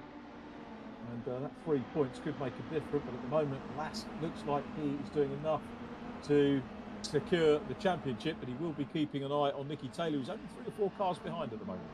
I think Joel Lass will probably be slightly worried about the aggressive nature of Nathan Smith behind. And here goes Smith yet again, looking at the inside through Dingle Dell. His car's not quite there. My goodness me, how they don't make contact there is astonishing. But yeah, this is Joel Lass championship, and I'd have to say he'll be quite relieved the fact that Nathan Smith just dropped it on the outside, because he was going for moves that weren't necessarily on, and when you're fighting with a championship contender, there has to be a little bit more respect than a normal sort of driver, or at any point during the championship. You don't want to mess up someone's opportunity at winning big prizes, and Nathan Smith almost coming very close to doing exactly that. But let's say it was judged perfectly as he pulled out of the move. Brad Smith versus Ogden and Lee Pearcey seems to be a battle that was heating up nicely right up until we cut to it and I started talking about it. But it's still good between Smith and Johnny Ogden, isn't it? Because as they go through it, Smith going defensive, Ogden going for that later apex, but it's not as long a run down into Graham Hill Bend as you would like, and it's nowhere near the overtaking opportunity as it looks if you just looked at a track map, because that braking zone, that turn-in point is very difficult. But around the outside of Surtees, I tell you what, you'd be in the right place if you were going on the Indy circuit there, Richard, wouldn't he? But Ogden couldn't make it stick. As they come out, though, it looks like he might have an opportunity. He may well do it now, and this is the difficult move, isn't it? Because he's going down Pilgrim's Drop towards Pilgrim's Rise, and he's on the outside. He's got his nose in front. There's Brad Smith going to seed the corner, not on your Nelly. He's got the inside run. He's going to try and hang on to that. They're still side by side. This is good driving between the pair of them. A little bit of a tap as they go into Westfield. And Ogden's got the move done there. This is great stuff by Ogden, with Pearcey coming up in the mix as well. Super bit, a class bit of racing between this group of cars. Oh, Joel Lass getting involved. I don't know if he really wants to or not. He just ended up having to pick a point of the track where he thought was he was least likely to get hit, and he ends up overtaking Lee Pearcey on the inside. Great instinctive driving, or a bit of a right place, right time. You'll have to wait and see. But he's got that position. So Joel Lass moves up to 4th place. He's ahead of Nicky Taylor. He's a long way ahead of Nicky Taylor, crucially. And Nicky's got 2 of the hardest drivers to pass in front of him. Look at this, because Joel Lass followed by Craig Curtis, Andy Cowell, Nicky Taylor, Josh Martin. It's getting a little bit too frantic here for my liking, Richard. It's going to be contact at some point, surely, as Andy Cowell is overtaken by Nicky Taylor. Yeah, Taylor's not that far behind Joel Lass now, is he? He's closing in on him. He's got Josh Martin, who I think is the fastest man on track at the moment. Josh's fastest lap, as I sort of glance across and have a look down, who's got that 3 points at the moment. Nicky Taylor's not that far away from the fastest lap as well. So let's see what Taylor can do. Martin, of course, started, was in front of Nicky Taylor early doors, but Taylor's got that advantage. Now he's going to have a look up the inside. Nicky Taylor being shadowed by Josh Martin, who's having a good run through as well, but it's still Laramie out front by 3 seconds, and he's doing the right thing for a reverse grid and getting away. Johnny Ogden 2nd, Brad Smith in 3rd, and then this big gaggle. There is a gap now developing from 4th place, Joel Lass, and Joel will try and get away. We've got Josh Martin on the outside run there, and trying to make up a place, but yeah, this is all very, very frantic here. Is Josh Martin going to be able to hang on? He's actually lost a bit of ground to Nicky Taylor, which you'll be disappointed with. Lee Pearcey behind him. Laramie 3.5 seconds clear. Quick check on the fastest lap. Taylor with a 137.3, and is it still with Josh Martin 137.2? It is still Josh, yeah. Yeah, I was going to say keeping an eye. This time I actually read the right column to figure that one out. Which always helps, doesn't it? But Andy Cowell versus Lee Pearcey. Now again, Cowell trying to chase back to Brad Smith, who does seem to be dropping back a touch. He's got some faster drivers around him now that might see him drop back. Craig Curtis, Nicky Taylor, Andy Cowell, obviously, and Lee Pearcey was in the battle with him earlier on. I think Lee is sort of in the midst of getting dropped by a few of the quicker drivers coming through.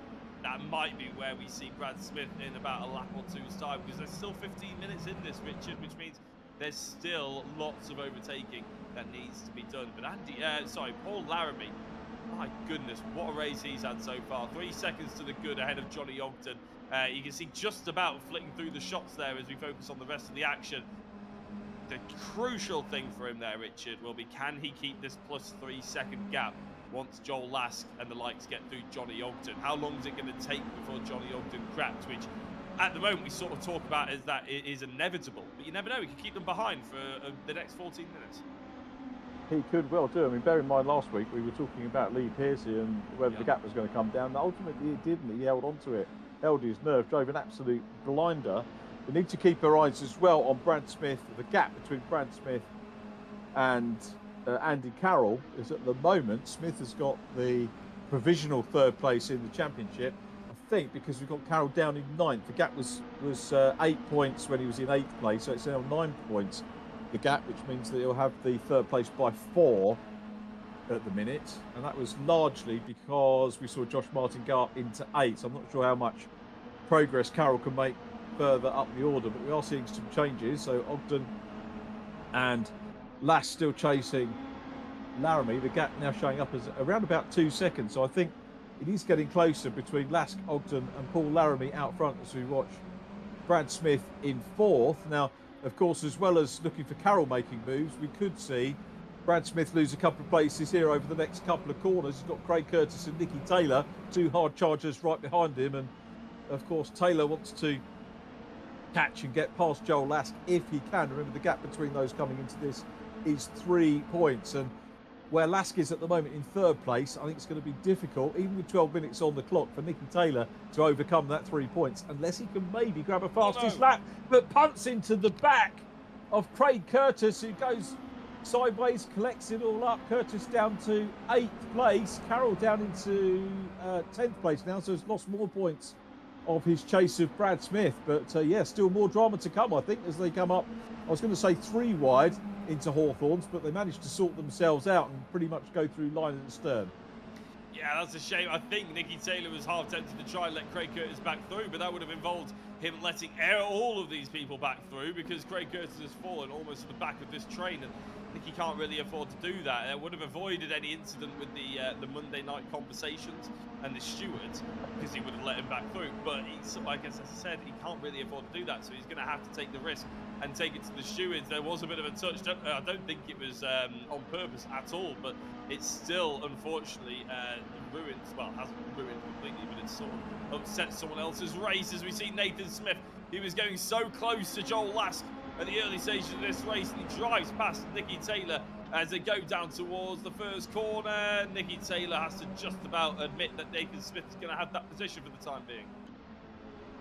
Absolutely right, yep. So Taylor in 8th place. It's Laramie still out front, 2.3. We lost about half a second a few laps ago, but seems to be maintaining that gap over Johnny Ogden at the moment, which is good for him. Fastest lap still with Josh Martin with that 1 minute 37.2. Quick scan of the times there, and Martin having a look here at Brad Smith.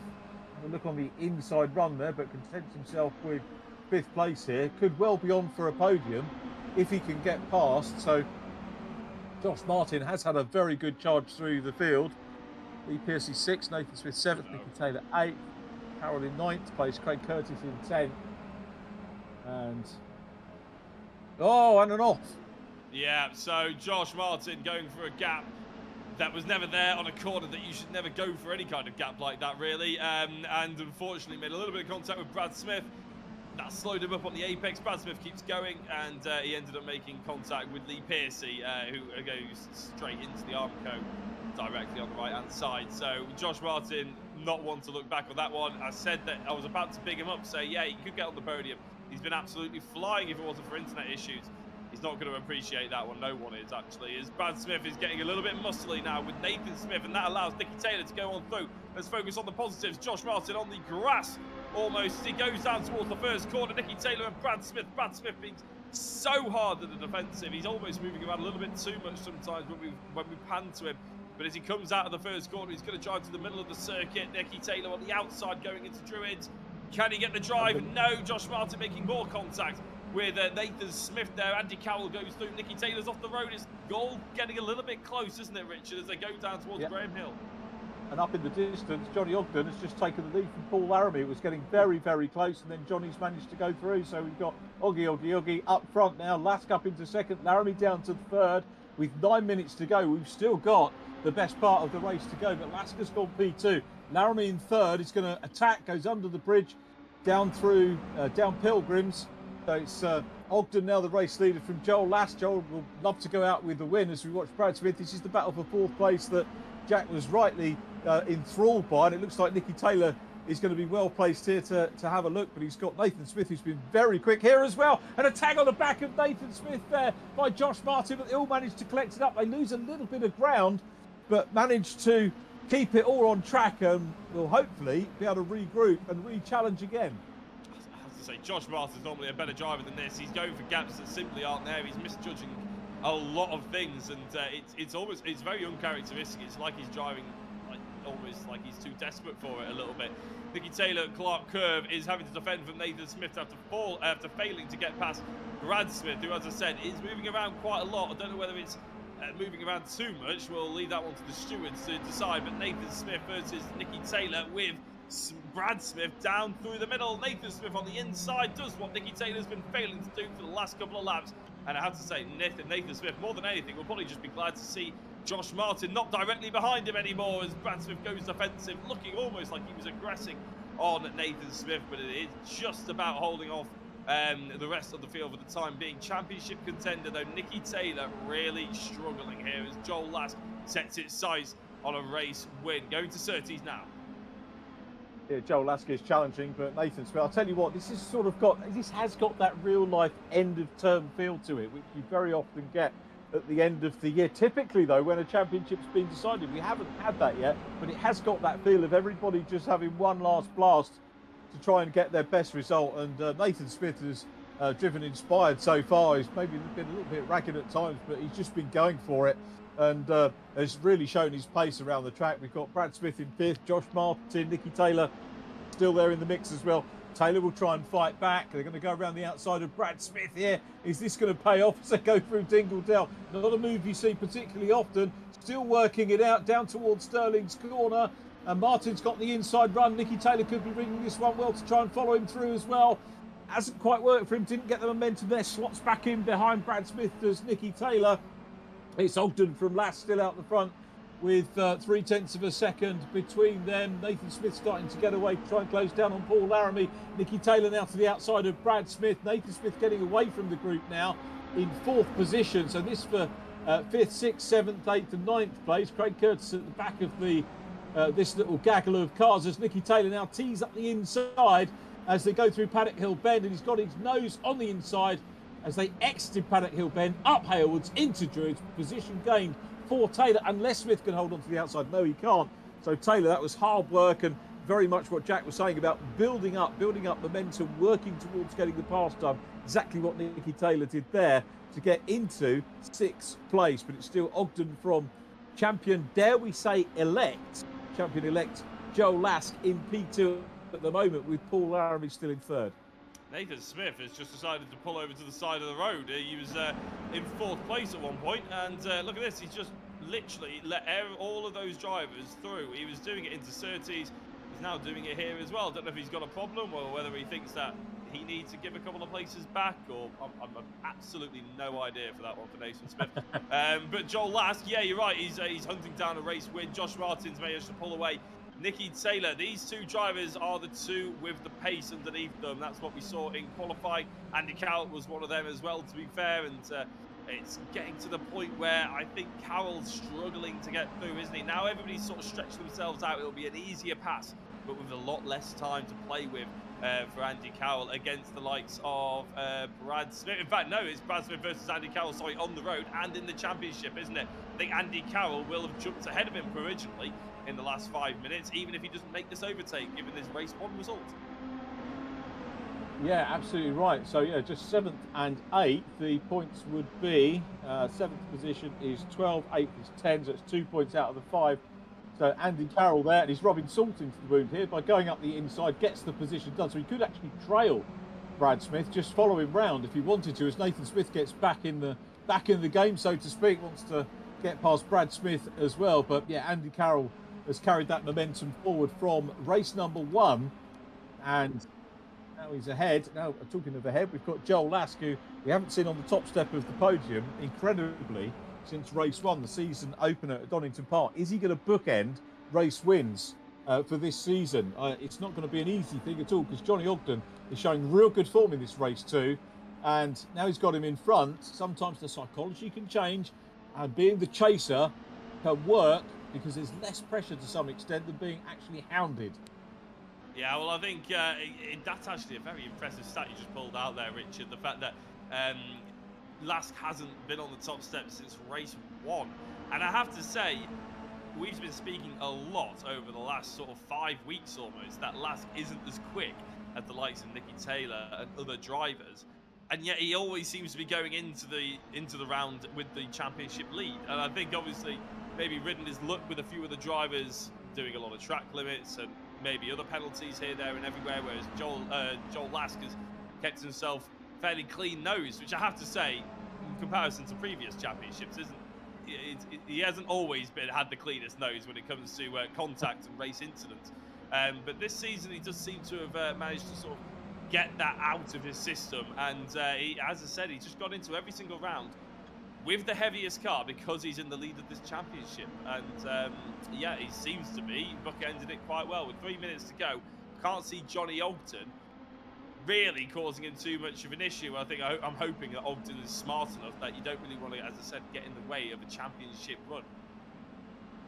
Be nice to see Johnny on the top step as well, get another new name on it. But yeah, championship wise, I've been around this a while, as I've alluded to, and sometimes a championship just isn't meant to be for a driver, and it can be just one stupid thing that happens totally outside your own control. And this is the message that I always try and get through to youngsters. And you know, motor racing these days, particularly if you're on the ladder looking to move up into Formula, you know, if you're in the mini championship, oh, there's another off going on there. Thomas Potter gets back on, and this is going to be pertinent to that lad there, Thomas, you know, being 12 years of age. And the amount of youngsters you see whose heads drop because they don't win a championship. And you know, Will McIntyre probably has had 2 second places. You know, he had second in Ginetta Juniors, second in F4 last year, and his face was like thunder after the F4 finale last year. But from where I was standing, you know, he'd had 2 rookie seasons in those championships. Absolute belters to come second overall in both of those, and yet he wanted to win. A driver wants to win, I get that. But what they don't realise is that your winning seasons are generally, unless you're Ash Sutton, few and far between. And you have to get everything right. Every single thing has to fall in place for you to win a championship, which is what we've seen with Joel. He's been a winning driver. He's coped with the ballast. He's had a little bit of luck go his way, as you mentioned, with, you know, other drivers maybe getting penalties or getting knocks and offs and things like that.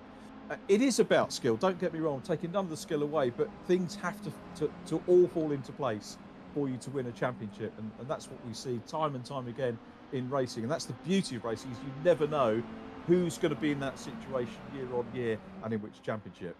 Yeah, and a lot of it's about experience as well, of course, to avoid silly mistakes like that. I mean, the fastest driver I've ever shared a track with was Harry King, a driver you commentated on a lot, Richard. Yeah. And my God, he was electric when he came through in qualifying and stuff like that. You didn't stand a chance. He was going through whether you were in the right circuit or not. It was astonishing. And yet he walked the G55 and he goes into Porsche and he's the quickest out there, but he doesn't help himself with chewing some tyres up or hitting a tyre wall when he's not supposed to. And all these things where the championship is there for the taking if you're sensible and easy enough going. Some drivers just need that little bit of experience, maybe a kick up the backside as well, to sort of get the head screwed on, realise that you know, the mistakes aren't necessarily needed, or it doesn't need to be won on the first lap in the first corner, or you don't need to be setting fastest laps every single lap. And that's what Ash Sutton did struggle with, actually, at the beginning of his touring car career, isn't it? I mean, Colin Turkington won about 3 races, and he won the championship because he never finished outside the top 6, whereas Ash Sutton was either win it or bin it. And yeah, it's one of those things where Joel Lask has just finished inside the top 6 every single time, and he's hardly won any races, but here he is right on the top step.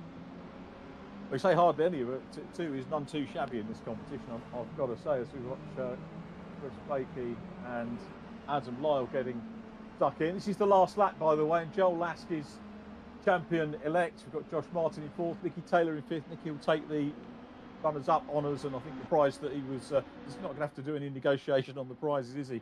But Nicky's been trying here, for sure. And I still think fastest lap with Josh Martin, 1:37.2 early doors.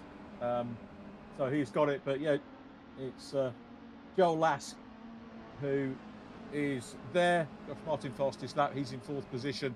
Not going to get a podium interview, which is a little bit of a shame, but it will be Paul Laramie, if things stay the way they are, who will talk to Jack with the third place interview. Johnny Ogden will be for second place interview. Joel Lask for first as he comes down Stirling's for the last time. He'll go under the bridge and head towards a win. And I've got to say, this is actually pretty appropriate, really, that you get someone who won the opening race, but it's always lovely to see a race win going the way of our champion-elect. If this was ITV, I'd have to say, don't forget to say provisional, because they always tell me that, but there he goes, a little bit of showboating, and the race win, and our champion is Joel Lask, takes the win here on Brands Hatch GP. And again, wonderful performance from him. And that was a reverse grid race as well. What better way to wrap things up? Johnny Ogden is on the podium in second. Super stuff from him. And Paul Laramie takes third. Josh Martin fourth and fastest lap ahead of championship runner-up Nicky Taylor. Craig Curtis takes sixth position. Then we have Andy Carroll, who wraps up third place in the championship with seventh place on the road. Chris Blakey is next up from Adam Lyle, Lee Piercy, Nathan Smith 11th, Brad Smith 4th in the championship. He was third coming into the day, but winds up 12th in the race and 4th overall ahead of Thomas Potter, John Jones and Dave Heasman. Dave Heasman getting the better of Jones, I think, as they cross the line. Yeah, no, plenty of stories up and down the order, but if you want to hear from our champion-elect and, of course, the other two podium sitters, then please do tune in straight after this break.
So back with this, and thanks for sticking around. And as we've done actually on our co-coms throughout the course of the series, Jack will pick off with our third place driver. Yeah, Paul Laramie. I said that at the beginning after you took home the second most amount of points at Thruxton, that it was nice to be saying your name, at that part of the broadcast. I have to say, I'm far happier saying your name at this part of the broadcast, though, as well. Third place, you must be buzzing with that one. Yeah, really buzzing. Thanks, Jack. Yeah, it was a good race. I managed to get some clean air right at the beginning. It looks like the battling was going behind, so it created a bit of space. I could see they were catching me up as the race went on, but yeah, really happy with the end result. You were leading that one for a large majority almost of the race. It was about halfway through that I think you ended up conceding it. But last time we saw you, you were 2 seconds in the lead, and then we cut to the battle for fourth. Then all of a sudden you were in a pack of three. What happened there? Because I think it was only about 2 corners where that decided. Yeah, it was at the end of the kind of back straight, as I call it. As I went to the right, I went a bit wide, went onto the gravel. So the next 2 corners had really dirty tyres and just lost so much time. I think I must have lost about 3 seconds to them. They just caught me coming out of the right-hander. So it was a mistake I made, but I knew I had the pace to kind of keep up with them. But just when I lost that much time, I just couldn't recover it again. Yeah, well, yeah. Realistically, though, did you feel the pressure? I know you've been in with good opportunities for good results before. You've had podiums left, right, and centre for VRRC, but it has been a while. I don't think you'll mind me saying. Did you feel that sort of at 3 seconds thinking, oh, this could be an opportunity here because they don't seem to be catching me just yet? It wasn't so much. I definitely knew they were catching, so I could see them coming. But I was desperately trying to say to myself, look forward, not backwards, because it is easy to look backwards in that position. Just pushed a bit too hard into the corner, misjudged it slightly, and as you do, you're trying to push that bit harder to try and keep the gap, and made the mistake. Yeah, that classic don't drive in your mirrors sort of motif, isn't it? Which is very, very true around Brands Hatch, because none of the corners are regular, are they? They're always braking on an angle or turning in differently or something like that. Yeah, exactly. And I are we wasn't gonna obviously I wasn't see going to you- fight. I wasn't going to fight Joel that hard. I didn't want to interrupt the championship points.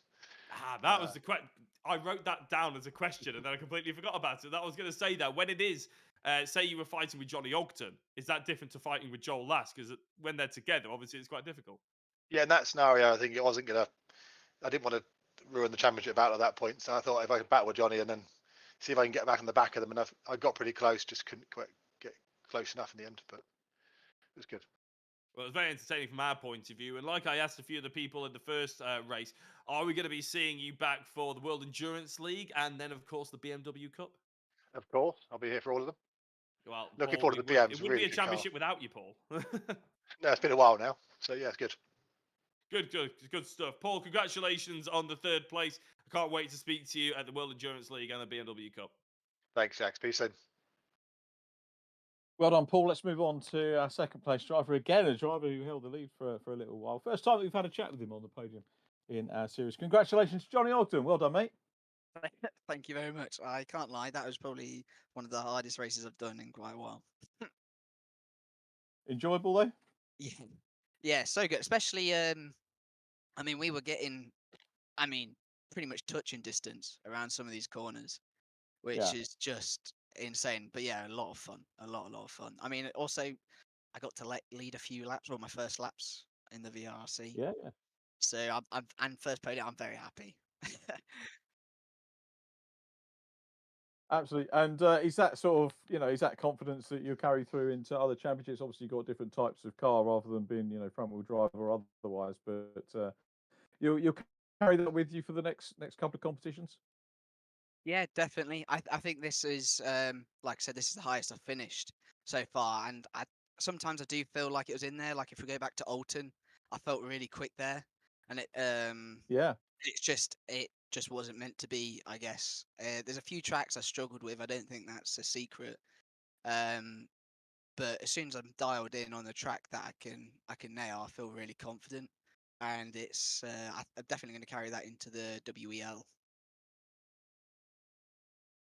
That's good to hear. Yeah, qualifying was it third, wasn't it? Just looking through the results here, third at Oulton Park in qualifying, and then 6th and 10th. You've always been around that top 10, and that's not an easy thing to do with the level of drivers that we've got in this championship. So I think you can safely carry that through. I was going to ask you about your sponsor. What is late night coffee a real thing?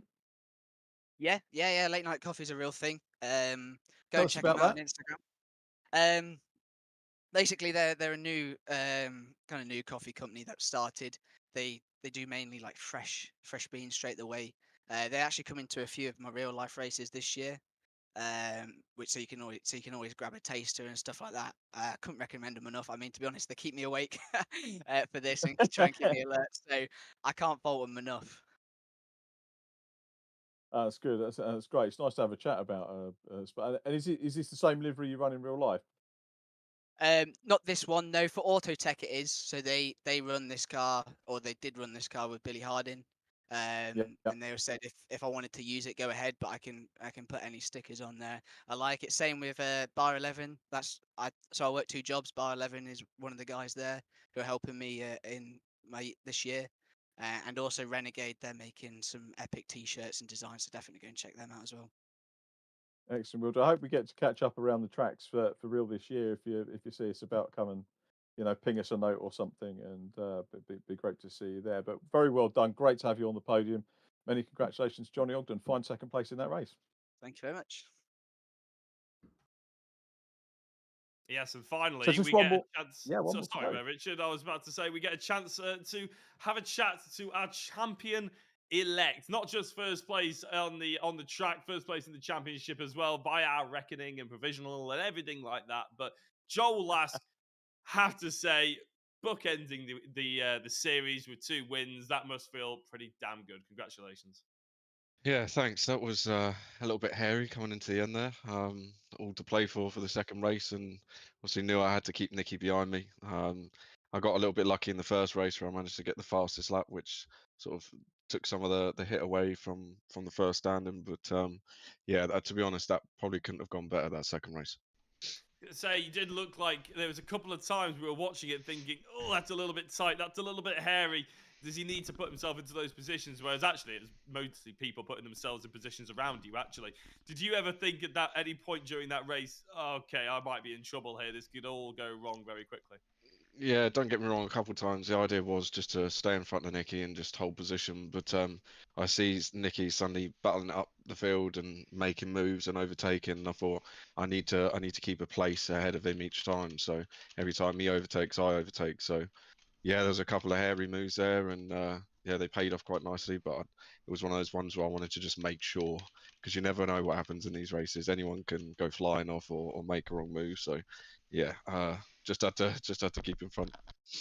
Yeah, that's fair enough. I think looking back at the season, I said to Richard about halfway through that race too, that there's been a lot of times, I feel like we've been saying it over the past 5 weeks or so, that we have been saying that you haven't quite had the pace compared to some of your championship rivals, and that you're coming slightly around the top 5 positions rather than the top 3. Have you felt like that's bothered you at all? Or whether, do you feel like that's a fair representation or analysis or anything like that? Or do you feel like you've always been quite comfortable in the positions that you're in? No, it's bothered me every race. I'm not gonna lie. After the first race at Donington and doing so well and getting the points down, suddenly getting slapped with 45 kilos of ballast was not the one. The car just feels like a completely different animal. The tyres absolutely die. 7, 8 laps in, and you're just holding on for dear life. So I will be more than happy to shed this ballast moving on to the next championship for sure. Well, and I'm hoping that you're going to be joining us for the next championship very quickly before we sort of look back a little bit more on some highlights for you. Are you joining us in the BMW and the WAL? Oh, yeah. As always. I'll be there. Cracking. So looking back, there's been plenty of rounds. There's been plenty of ups and downs. What's some of the sort of highlights that you want to sort of bring out? Favorite tracks, good races, thanks to any drivers or sponsors or anything like that? Sort of give us a bit of a rundown of your season, I suppose. Yeah, for sure. It's got to be Donington. I think I've got quite lucky throughout the middle of the championship with penalties that have come through for other people. Just had to try and keep it clean as possible. Just perfecting my racecraft a little bit, knowing when to back out moves and stuff like that. But it was just being consistent all the way throughout. But yeah, no, big shout out to Phoenix Sim Racing, because without them, I wouldn't be able to do this. Big shout out to my dad as well for fixing my rig at last minute for me. I appreciate that massively. But yeah, there's a championship for Phoenix there, so yeah, I think it's well deserved, and it's been a long time coming. The CAMMUS simulation direct drive wheel is the prize. I know Nicky was actually quite keen on getting the second place one, even though he would have liked to win the championship. I'm sure he won't mind too much of the Phoenix Sim Racing, the heads-up display and everything like that. Is that going to be something that's actually going to be added to your rig now, the CAMMUS? Well, I've got a Fanatec sat here, so I'll probably continue to use that. Rich might hate me for saying it, but yeah, I mean, I'm used to this wheel. That's the thing. I know how it works. I've got a good feel for it, so I'll probably not saying that the CAMMUS wheel is a bad wheel, because I know they're great wheels.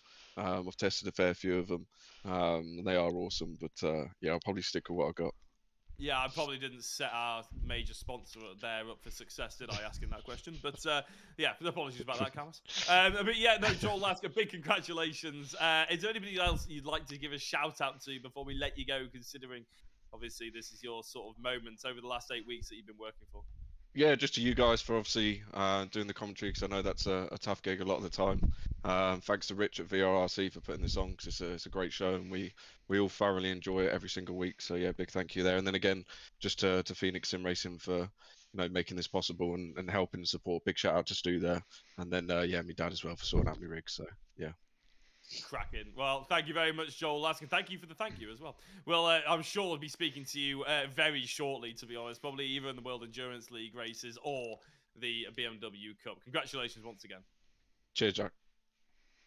Yeah, many congratulations, Joel Lask. We've got 3 more things on our running order to tick off before we go. Don't worry, I'm not keeping you here all night. The next thing is driver of the round.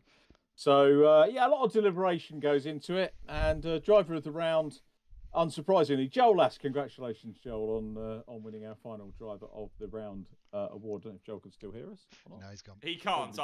Normally I'm the one who remembers, and Andy's the one who forgets. But I can't believe I just completely forgot about it. Then, so I do. Never mind. Joel.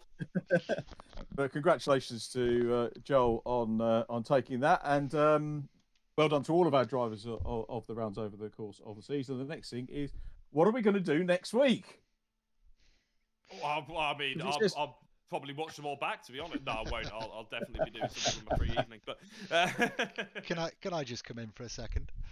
I just Yeah, want, yeah. I just want to say thank you to everybody that's competed in the championship. It's been a really good one, really close all the way through. So a huge congrats to Joel. It's been quite a long time coming for him to win a championship. So that's to do it from round one with 45 kilograms all the way through the championship has been a bit of an achievement for him. And you know, his driving's been really good standard of driving. So well done to Joel and obviously our other top guys on the step, but a big thank you to everybody for competing, and looking forward to our next championship. Thanks very much, Rich, and I just want to say thank you for giving me the opportunity to come along. It's been lovely to be part of the world again with the e-racing world, sim racing world, with CAMMUS JCW Mini Cup powered by Phoenix Racing. Big thank you to Jack as well. Really good to work with you again, mate. It was lovely to do it in the real world at Silverstone couple of seasons back, and I know we're going to be sharing the pit lane, aren't we, with the some of the TCR meetings. You're going to be doing the TCRs, I'm going to be doing the supports, which I'm looking forward to, so see you there. Thank you to Andy McEwen for co-commentating round one. I think you were poorly round one, Jack, weren't you? You had a bad throw or something, so thank you to Andy, and again looking forward to working with Andy over the course of years. But Rich, great work. The amount of work you put into it with the judicials and the setup and everything else, absolutely brilliant, and thank you for inviting me along to take part, and thanks everyone for putting up with me shouting and hollering or whatever over the course of the event. But well done everybody, super event, and I hope that we get to do it again sometime in the very near future. So that final thank you, farewell everybody, see you around the racetracks for real, and hopefully in virtual land again very soon. Thank you and bye for now. And you clear. Yep. Yeah.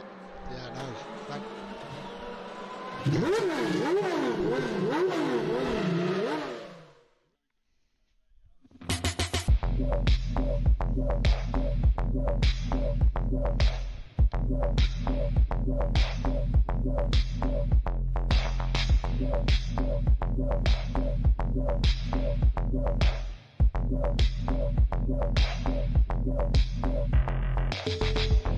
you.